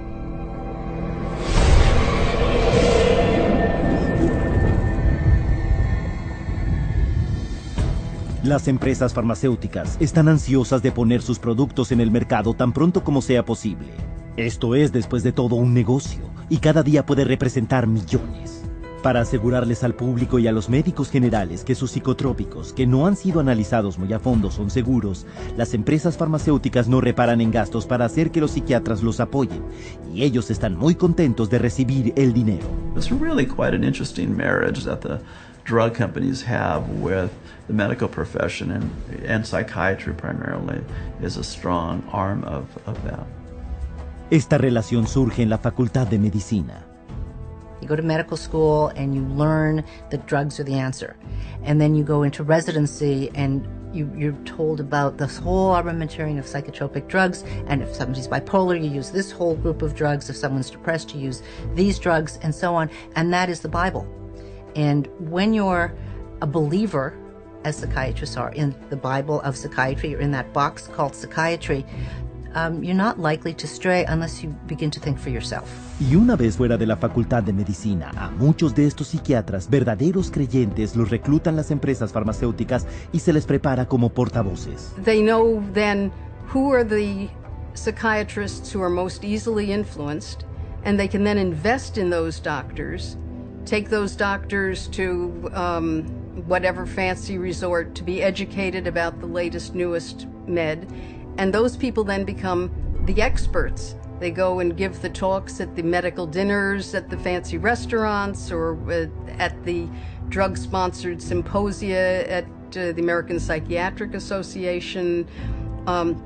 They become the teachers in the residency training programs. Una vez que estos supuestos líderes de opinión clave les han hecho la campaña a los psiquiatras de su zona, luego pasan a los médicos generales para convencerles de que receten fármacos psicotrópicos. So you have the psychiatrists coming in now and teaching at an OBGYN convention. They'll give papers there, or they'll do, designed to address GPs and teach the GPs how to look for and diagnose these diseases and these illnesses. And again, the psychiatrist they're the ones who are going to know. Like in the medical profession, most of the doctors will say, well, these guys are the specialists in the field. I'm going to listen to how they want me to do this so that I can do it in my own practice, and they'll follow that lead and that influence, all funded by the drug companies. La instrucción de los médicos se inicia en congresos médicos como estos, donde se imparten los cursos obligatorios de educación médica continua, CME, Continual Medical Education. I'm required once a year to have so many units of postgraduate training, and so I have to go to get my hours by approved training centers that the state recognizes, and those approved training centers are run by the drug companies. Pero lejos de ser educativos, estos congresos los producen a menudo firmas de educación médica profesional contratadas por empresas farmacéuticas. Y sus seminarios sobre fármacos psicotrópicos los dirigen comúnmente psiquiatras pagados por la empresa, quienes pueden llegar a recibir $2,500 por una sola conferencia. Most of the continual medical education conferences and courses are sponsored by pharmaceutical companies, and so I can guarantee you they're not going to have doctors talking about the risks of using their medications. El propósito de estos congresos es claro, como uno de los textos del marketing de la empresa de educación médica expresa. Cualquiera que sea la mezcla de la audiencia, tienes que motivarles para poder ejercer el máximo de influencia en el mercado. Podemos ayudarte a identificarles, llegarles e influir en su comportamiento. Como estrategia de marketing, CME funciona. En un estudio, los promedios de recetas que siguieron a los congresos de educación médica ascendieron hasta un 87% para un fármaco y un 272% para otro. No es una sorpresa que la industria farmacéutica gaste ahora hasta $1,000 millones por 371,000 eventos de este tipo cada año. And as long as they're making money, they're going to do everything they can to subsidize medical education, medical journals, postgraduate medical education, including the educating of psychiatrists, to use as many drugs as possible. Y los psiquiatras pagados para dar estas charlas se las arreglan muy bien. Un ejemplo pertinente, el Dr. Charles Nemiroff de la Universidad Emory. Con profundos vínculos financieros con casi 2 docenas de empresas farmacéuticas, el Dr. Nemiroff recibió $2,800,000 en dinero farmacéutico del 2000 al 2007. Cuando se reveló que había violado la ley federal al no informar de $1,200,000 de este dinero a su universidad, dimitió como presidente del Departamento de Psiquiatría de Emory. Pero el Dr. Nemiroff no dejó de dar charlas y realizar apariciones personales. También se le desenmascaró por tener vínculos financieros con la empresa a cuyo recurso médico él había hecho una crítica favorable en una revista psiquiátrica que él mismo editaba. En otra ocasión, contrató a 14 colegas de la Universidad de Emory para escribir artículos para un suplemento especial de la revista médica por la celebración del 5º aniversario de la introducción del antidepresivo Effexor. La revista de Nemiroff es un ejemplo de un problema muy grande. En un caso notable, el New England Journal of Medicine imprimió un artículo cuyos autores tenían tantos vínculos financieros con las empresas farmacéuticas que debido a limitaciones de espacio, la revista se vio obligada a enumerarlos en su website. Impresos, estos conflictos de dinero abarcaron 3 páginas mecanografiadas a espacio simple. Pero la cosa va más allá. En muchos casos, revistas respetables han sido embaucadas para publicar estudios escritos por escritores fantasmas de las empresas farmacéuticas, pero atribuidos falsamente a psiquiatras prominentes, a quienes se les paga hasta $20,000 por poner sus nombres en ellos. The pharmaceutical industry has set up companies that are educational companies and they create papers subpoenaed evidence has found these papers where on the top it'll say author ? i.e. they haven't yet decided who to invite to be the author of this scientific paper. Los escritos por personas que escriben algo que firma otro son muy comunes. Hasta un 50% de los artículos de investigación psiquiátrica están escritos por escritores fantasmas. A veces el psiquiatra al que se le paga para poner su nombre en el artículo apenas le ha echado un vistazo. Tomemos por ejemplo al psiquiatra Dr. David Donner, quien refrendó Paxil como el autor principal en un estudio de 1995 publicado en la Revista Europea de Neuropsicofarmacología, solo para admitir más tarde que él no había revisado nunca ninguno de los datos reales del estudio, pero que en vez de eso firmó las reseñas. Incluso el dirigente principal de la FDA para la revisión de los ensayos clínicos de fármacos psiquiátricos, el psiquiatra Dr. Thomas Laughren, ha firmado repetidamente artículos escritos por escritores fantasmas de las empresas psiquiátricas que promocionan el uso de antidepresivos y antipsicóticos, psicotrópicos ahora etiquetados por la propia FDA como con alto riesgo de comportamiento suicida y muerte prematura. Aparte de su considerable influencia sobre los que formulan la política de la FDA, las empresas farmacéuticas ejercen un control extenso sobre los diarios psiquiátricos por medio de sustanciales presupuestos de propaganda. Every other page is a pharmaceutical ad that they pay for, and so they are the livelihood of the journals. That's how they get published. Medical journals are completely supported by the ads from drug companies. Without the ads, the journals would dwindle away. Doctors look to scientific publications as the objective source. It comes from this university, this research being done by these, highly revered, very well-respected leaders in my industry. If I can't trust them, it's doctor to doctor. I'm not listening to those sales reps. That's different. This is doctor to doctor. I'm listening to the big guy. And, they've taken over that process. The scientific literature now, you just can't trust it. Hoy en día, entre 2/3 y 3/4 de todos los ensayos clínicos publicados en diarios importantes son financiados por empresas farmacéuticas. Y para influenciar a los que recetan de forma aún más eficaz, las empresas farmacéuticas llegan a darle hasta $1 millón a las revistas por reimprimir ensayos favorables que luego pueden usar como herramientas de marketing que tienen un aspecto objetivo. Pero el financiamiento farmacéutico de la psiquiatría va incluso más allá de esto. Hasta que años de presión finalmente obligaron a una promesa de cambio reciente. La Conferencia Nacional de la APA era financiada en gran medida por empresas farmacéuticas, lo mismo que lo fueron sus esfuerzos de presión gubernamental. Pero las viejas costumbres no se pierden fácilmente. En la reciente convención de la APA, las empresas farmacéuticas estaban ahí, dando comida y dándole a los psiquiatras conferencias promocionales llamadas teatros del producto. And they get the vast majority of their funding for their associations, for their meetings, for everything from the pharmaceutical industry. So promoting pharmaceuticals is basically the only options that they have.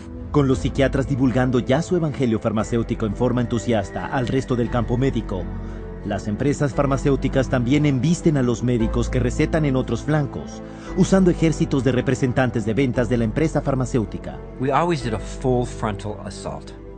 So we always came in, our product's the best. Our product's the best, our product's the best. Are you going to write it? Are you going to write it? You're going to write scripts?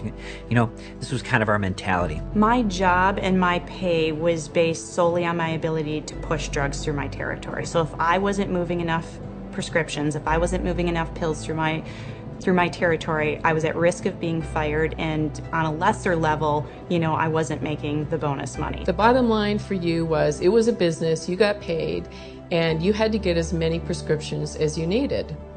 That doctor to write, and you did it however you could. Una forma de poner a la gente en los fármacos psicotrópicos es por medio de las muestras gratuitas. Estas no las proporcionan los fabricantes de fármacos psicotrópicos debido a un sentido de amor al prójimo. Tienen la intención de poner al paciente en un régimen de fármacos del que no pueda salirse. Samples sitting on a shelf encourages a doctor to give that drug away and then to write an accompanying prescription for that, which will be later filled at the pharmacy. And that's what doctors wanted, to be able to not only have the samples, but give them to their friends, their family, lots to the patients, because they know if they gave the samples, you had a higher incidence of being able to prescribe. The doctors would prescribe your product. You're getting the physician comfortable with the drug, and you're getting the consumer comfortable with the drug. So let's say when the trial's over and the free drug's gone for the trial, what's the doctor going to do? Is he going to write a prescription of another product? Not if the patient's doing fine. You never want to rock the boat. The industry and the companies fully understand that if you can get those drug samples into a doctor's hand, you're going to be able to get prescriptions out of that doctor. They're actually a very effective marketing tool, and there's quite a large percentage of the marketing budget that goes into the distribution of samples. En el 2003, los representantes de ventas farmacéuticas entregaron $16.400.000 en muestras gratuitas. Y para venderlas aún con más facilidad, los representantes de ventas tienen otra arma oculta: información de prescripciones compradas en farmacias, información que obtienen empresas de seguimiento de recetas. You'd get a list with like Dr. XYZ, Prozac, Zoloft, Paxil, Celexa, and it would tell you how many scripts, give or take, let's say 10, per month or per week, that physician was writing of those products. So we knew everything about our doctors. Which ones were the most valuable, which ones to spend the most time on, and what we needed to do, and where their weak spots were. So it was very valuable in that you frequently, as the sales rep, knew better what the doctor was actually doing than the doctor did himself, because he wasn't tracking his own prescriptions. La industria farmacéutica gasta ahora $22.000 millones al año haciendo marketing a médicos para aumentar las recetas, un pasmoso 90% de su presupuesto de marketing. Y esta inversión ha redituado. Hoy en día, los fármacos psicotrópicos son un negocio de miles y miles de millones, con más de 2/3 recetados por médicos generales. Pero los psiquiatras son los que están a la vanguardia, haciendo correr la voz. Y cuando el uso de fármacos psicotrópicos se cuestiona o recibe mala publicidad, líderes de opinión psiquiátricos pagados desvían los ataques y desacreditan a los críticos.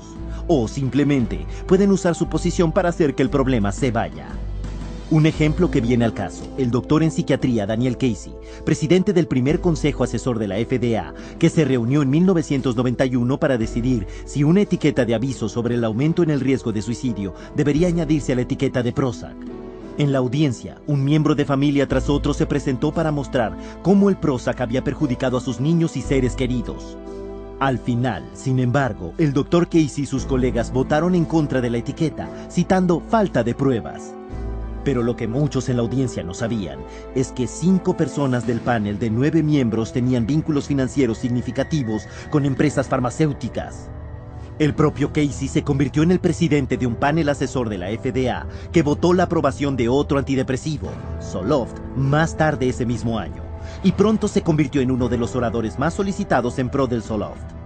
Pero la corrupción va más allá incluso de los psiquiatras en la FDA. A directores de instituciones psiquiátricas importantes les pagan considerablemente las empresas farmacéuticas, como el delegado del director del Instituto Psiquiátrico de Nueva York, quien en un año recibió $140.000. Incluso los organismos gubernamentales no están inmunes al conflicto de intereses. En el 2006, el estado de Texas llevó a juicio al fabricante de fármacos Janssen por llevar en avión a los dirigentes de salud mental pertenecientes al estado a otros estados a lo largo de la nación para promocionar su fármaco Risperdal. Eso incluía beneficios, gastos de viaje y honorarios por discursos. Incluso en el nivel federal, el jefe de psiquiatría geriátrica en el Instituto de Salud Mental Nacional de Estados Unidos fue condenado ese mismo año por aceptar y no revelar más de $250,000 de las empresas farmacéuticas como intercambio por consultas, anticipos y gastos de viaje. El resultado de estas campañas de educación de médicos pagadas por compañías farmacéuticas es una explosión en la prescripción de fármacos psicotrópicos, no solo escritos por médicos, sino por muchos otros. I know some practitioners start people on drugs, on the antidepressants. There's unfortunately, a nurse practitioner that does it, and she's not supposed to. It's not in her protocol. Another nurse practitioner I work with has told me that she keeps doing it. It's gotten to the point where you have nurse practitioners, physician's assistants. There are times when that child doesn't even see a doctor. And we're seeing these prescriptions written for, and at best, the doctor may sign off on the bottom of that prescription. Los profesionales médicos en todo el mundo están dando fármacos psicotrópicos aparentemente con pocos reparos, porque los expertos en el campo les han asegurado que son seguras y necesarias. Los psiquiatras. The psychiatric community is completely responsible for the widespread use of psychotropic drugs. They're the ones writing the scripts to the large extent, and they're the ones that are proclaiming their supposed beneficial effects, and I think they're sketchy. The evidence isn't good, and the side effects are horrible. The psychiatrists are the facilitator of the diseases, and therefore the prescriptions. Hoy en día, incluso las organizaciones psiquiátricas oficiales no refutan que la asociación entre la psiquiatría y las empresas farmacéuticas para promocionar fármacos psicotrópicos a doctores es significante y casi imposible de evitar. Pero muy pronto, esta asociación se dio cuenta de que promocionar a los médicos no era suficiente. ¿Cómo podían llegar a su objetivo demográfico, el consumidor final, y llevarles a las consultas para exigir esos fármacos?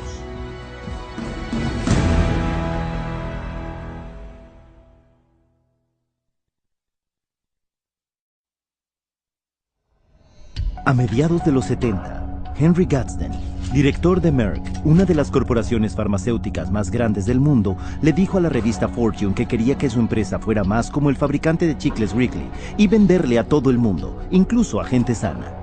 ¿Se ha hecho realidad el sueño de Gadsden? ¿Está el marketing dirigiendo ahora la maquinaria de una de las industrias más lucrativas de la Tierra? ¿Se están comercializando los fármacos psicotrópicos como el chicle?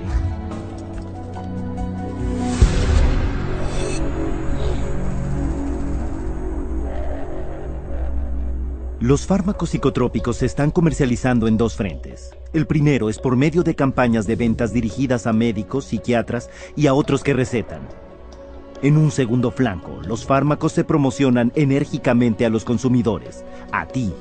Hasta hace poco, sin embargo, era raro ver un anuncio de fármaco en la televisión, porque según la ley, las empresas tienen que enumerar todos los efectos secundarios, una lista demasiado larga para un anuncio de 30 o 60 segundos. Pero en 1997, los grupos de presión de las empresas de fármacos hicieron que el Congreso de Estados Unidos relajara esta regla y les permitiera mencionar solo algunos de los efectos secundarios. Con este simple cambio, anunciar fármacos psicotrópicos en la televisión norteamericana de pronto se hizo posible. Y esto abrió las compuertas a un torrente de anuncios que ascendió de $595 millones al año en 1996 a $4.700 millones hoy en día, un aumento de casi el 700%. The directed consumer advertising on television, they don't give that message that in order to be healthy, you need to be off drugs. They don't give you that message. They give you the message that, oh, you have a problem, you have an issue, here's the drug that'll fix you. Y un montón de dinero hace que este mensaje llegue. El televidente promedio americano llega a ver hasta 16 horas de anuncios de fármacos al año. The pharmaceutical industry reaches right into our living room on a daily basis and tries to convince us that we have this problem that they can solve with a pill. That's dangerous. If you watch any primetime TV, if you watch any primetime news, you're going to get multiple advertisements for whatever the current med is of choice. On television, there are ads now that say, you have got this condition and you're feeling miserable. Ask your doctor to give you this pill. Take this pill, it's over the counter. We're being taught, our society really pushes the idea of quick, simple answers. Ask your doctor if Abilify is right for you. Ask your doctor about Cymbalta. Talk to your doctor about Zoloft. Ask your doctor about Prestige. Ask your doctor if it's Talk to your doctor. Talk to your doctor about the risks and benefits of adding Abilify. If you can convince somebody that they've got a medical or biological problem, that the only thing that solves it is a pill, stands to reason you're going to sell more pills. Para ver lo eficaz que es esta estrategia de marketing de pregúntele a su médico, un estudio patrocinado por el Instituto Nacional de Salud Mental en el 2005 envió actores entrenados a consultorios de médicos y psiquiatras declarando estar deprimidos y solicitando un antidepresivo concreto. 50% de ellos recibieron una receta para el fármaco concreto que pedían, e incluso si el actor no pedía ningún fármaco psicotrópico en absoluto, se le daba una prescripción una tercera parte de las veces. The doctors feel tremendously pressured to please the patient, to prescribe what the patient is asking for. Nobody likes being labeled as the doc who didn't do anything for me. The doctor is a businessman, and he knows that if he doesn't fulfill that patient's request, there's a probability that that patient will go elsewhere because he'll find somebody that's willing to prescribe that drug. It should be the doctor's choice. It should be the doctor's evaluation driving the use of any medication. It shouldn't be giving a patient the opportunity to see something on TV and come in and ask for it by name, because doctors then are immediately put in a situation where they feel pressured to pull out the prescription pad, whereas they should have come to that conclusion based on their actual clinical data. Pero hacer que el paciente llegue y pida fármacos psicotrópicos para enfermedades que no existen le ha quitado el poder de las manos a los médicos. Y esto se ha hecho por medio de campañas de marketing de fármacos psiquiátricos que llenan los cofres de los puntos de venta de los medios de comunicación.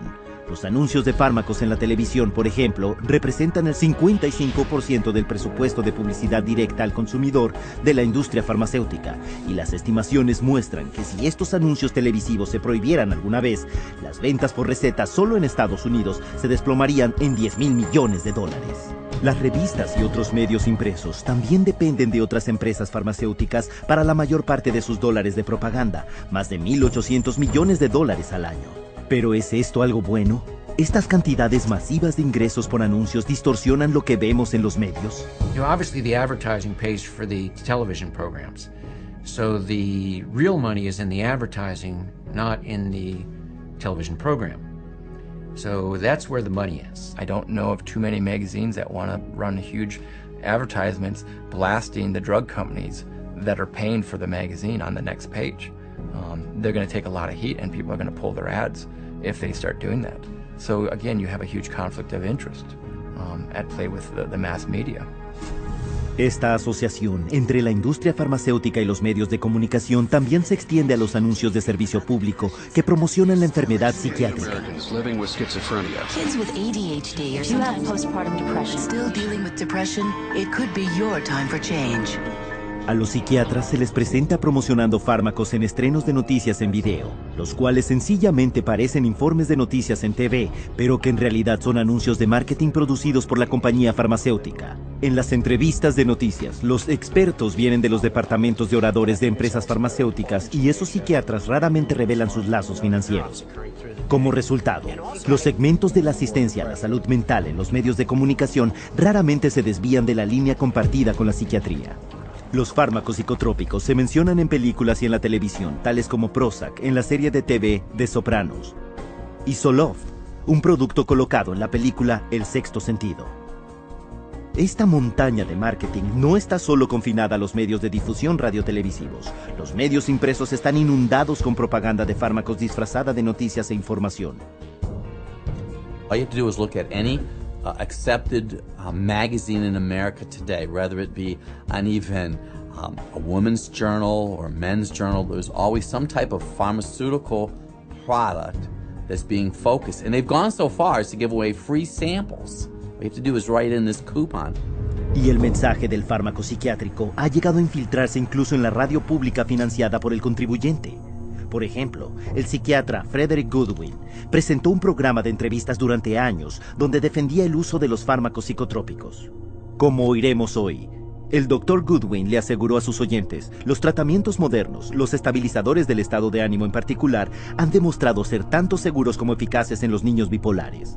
Lo que no dijo era que la empresa farmacéutica GlaxoSmithKline le pagaría $2,500 por dar una conferencia esa misma noche promocionando su fármaco estabilizador del ánimo, Lamictal.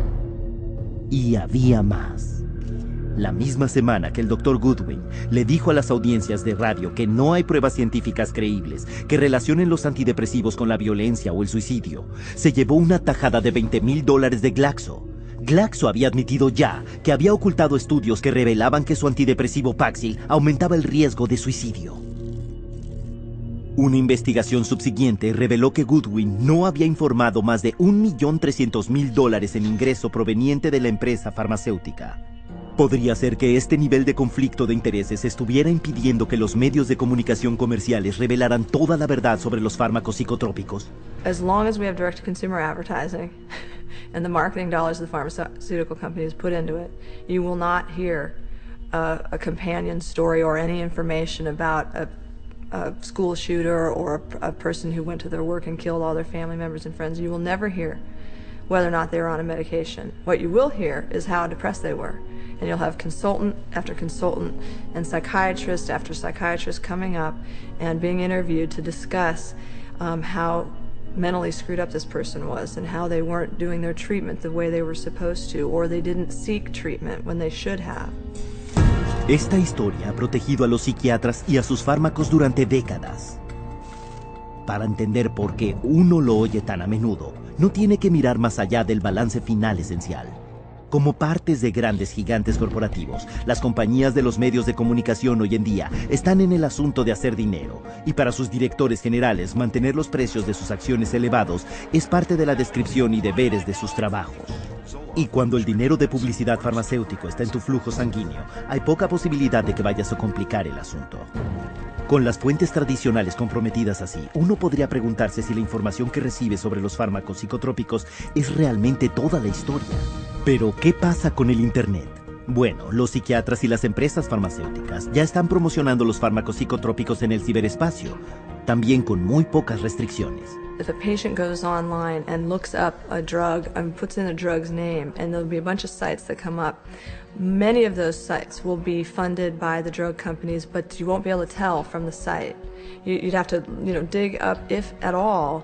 You may have no idea that that site was funded at all by the drug company. And especially those ones like Ask a Doctor, those are definitely drug company driven. A través de cada punto de salida de comunicación que pueden influir, los psiquiatras y las empresas farmacéuticas trabajan en equipo para repetir este mensaje único y sin tregua. Estás enfermo, tenemos la respuesta y pregúntale a tu médico. Las mujeres son un objetivo especial para estas campañas, tanto por medio de las revistas como por los programas de entrevistas diurnos. Esto parece funcionar con casi 2/3 de todos los fármacos psicotrópicos ingeridos por mujeres. We don't get the full truth because the media is owned by Big Pharma. You just turn on your radio or open your newspaper and you'll find ads. They're not going to bite the hand that feeds them. They don't tell the truth. It's a vicious cycle because the more these drugs are marketed, the more people want to take them. The more money goes to pharma to market more drugs. Pero a pesar de su éxito, los psiquiatras y las empresas farmacéuticas para las que trabajan no están satisfechos solo con campañas de medios de comunicación. Así que su siguiente estrategia es: ¿cómo convences todavía a más gente para que tome fármacos psicotrópicos mientras te mantienes como una influencia oculta?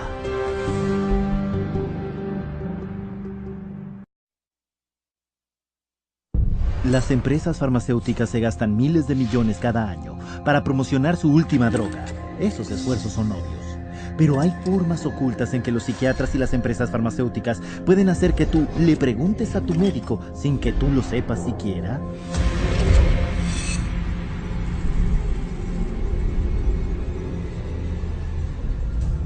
Podría parecer imposible que pudiera crearse un antojo por los fármacos psicotrópicos sin que uno siquiera fuera consciente de ello. ¿Podría ser eso verdad?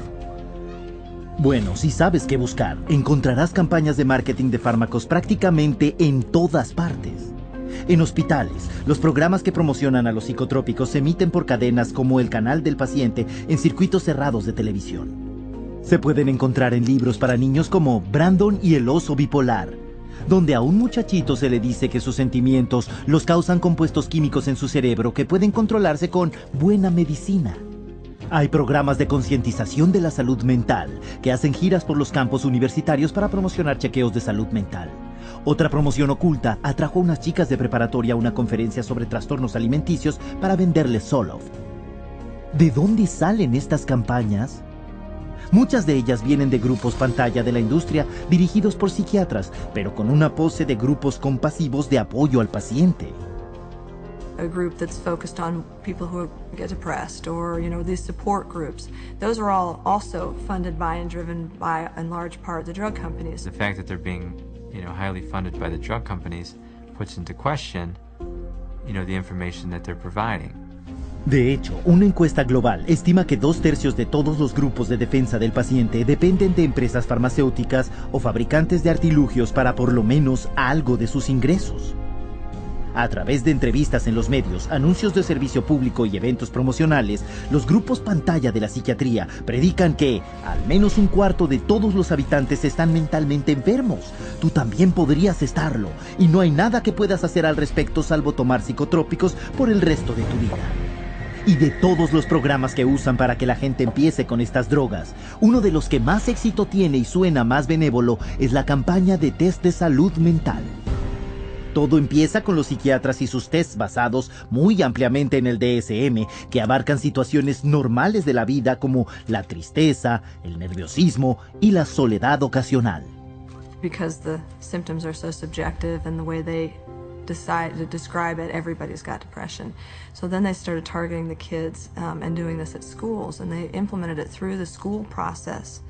Coming to the schools and having depression screening days. People would come in and they'd fill out these questionnaires and, oh yeah, you've got it. Brought in quite a few new customers.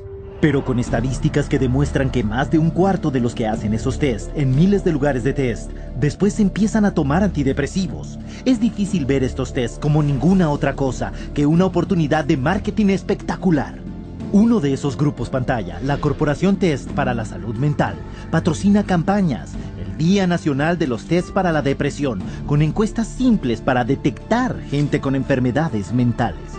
Pero lo que no se revela es que los tests para la salud mental han recibido un total de casi $5 millones por lo menos, de 7 empresas farmacéuticas, todas ellas fabricantes de fármacos psicotrópicos que se les dan a los niños. De toda la demografía, estas empresas de test de salud mental se centran especialmente en los adolescentes. Los Teen Screen es el mayor programa de test en el mundo. Un programa nacional de Estados Unidos bajo el disfraz de prevención del suicidio, centrado en estudiantes de preparatoria. Estos tests se desarrollaron por el Dr. David Schaffer, un psiquiatra con fuertes vínculos con la industria farmacéutica. Teen Screen is a series of questions that take about 10 minutes for kids to answer. It's targeted at high school kids. On the Teen Screen case, it asks, do you sometimes feel like other people have an easier life, or, you know, do sometimes you feel bad about yourself and other times you feel good about yourself? Well, given where you are in that particular day and what's happened, you're going to answer that differently. Once this test comes back that the child answered it based on how his emotions were at that very moment, that information gets passed back to the school, possibly the guidance counselor, adjustment counselor, or the school counselor herself, and that child is then referred on to mental health agency. Y los estudios muestran ahora que una vez frente a un psiquiatra, a 9 de cada 10 niños se les prescribe un fármaco psicotrópico.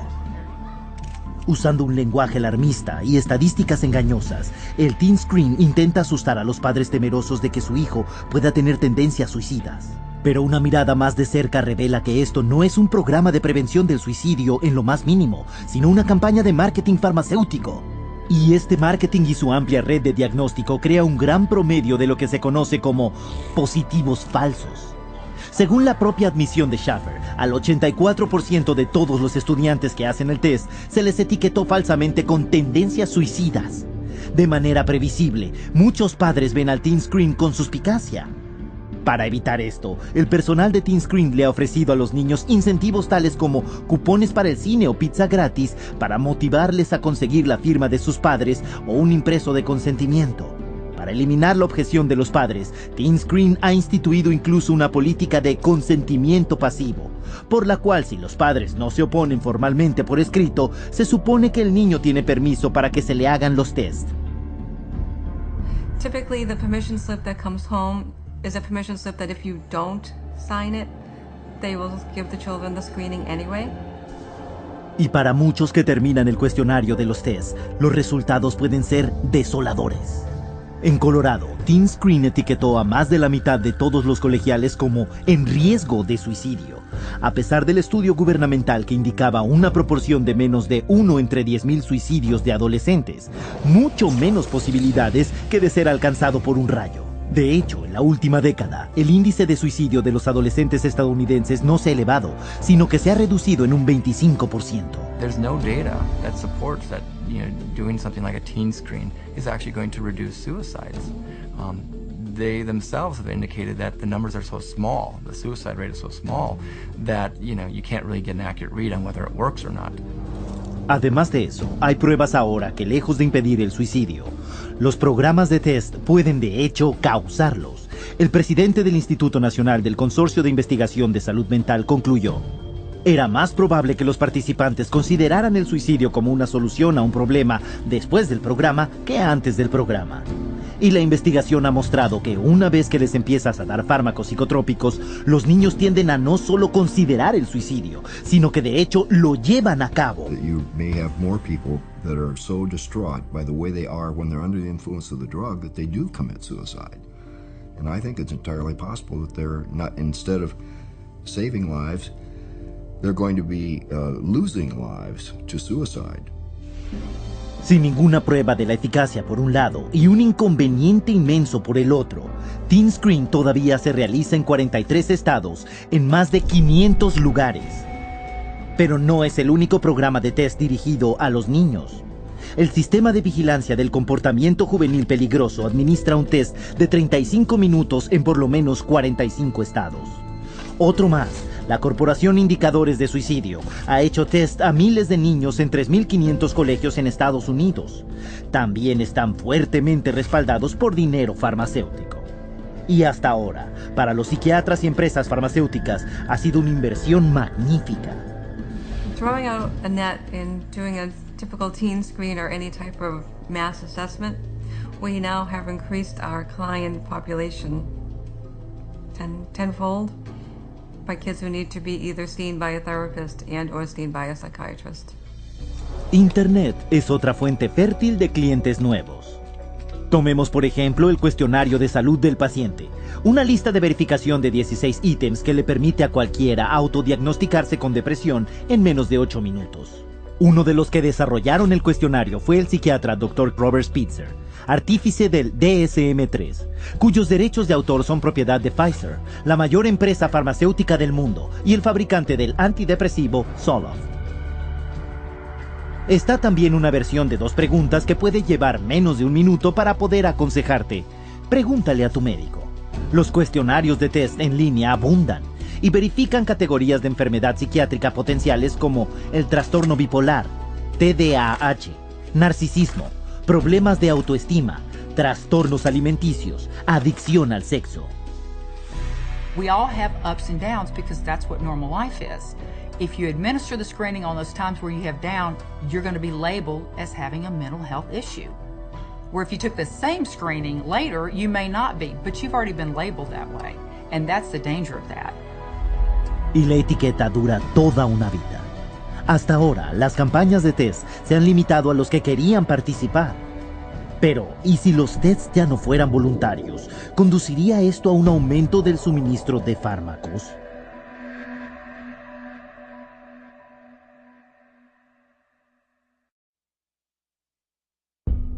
Los psiquiatras insisten en que un test de salud mental sería beneficioso para todos. Pero ¿es esto cierto? ¿Y cuáles son los riesgos?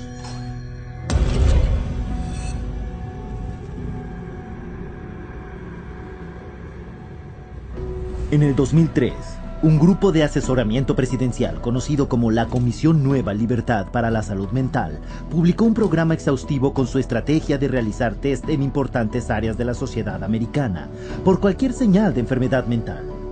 Algunas de sus metas incluían programas que crean detección temprana de la enfermedad mental, aumentar el papel de los colegios en la diagnosis y tratamiento de los problemas mentales, y la expansión del uso de los test de salud mental más allá del diván del psiquiatra y en los consultorios de los médicos generales. It's going to screen the population for mental health. The whole population. They're going to do it by stages, starting with school children, of course. Hasta ahora los test de salud mental obligatorios no son aún una realidad, salvo para unas pequeñas áreas de la sociedad. Una de ellas consiste en la más impotente y más privada de derechos de todos, el albergue para niños. A child goes into foster care, they label the child with some kind of a psychological problem. The child is immediately sent to therapy. Well, the therapist will say, well,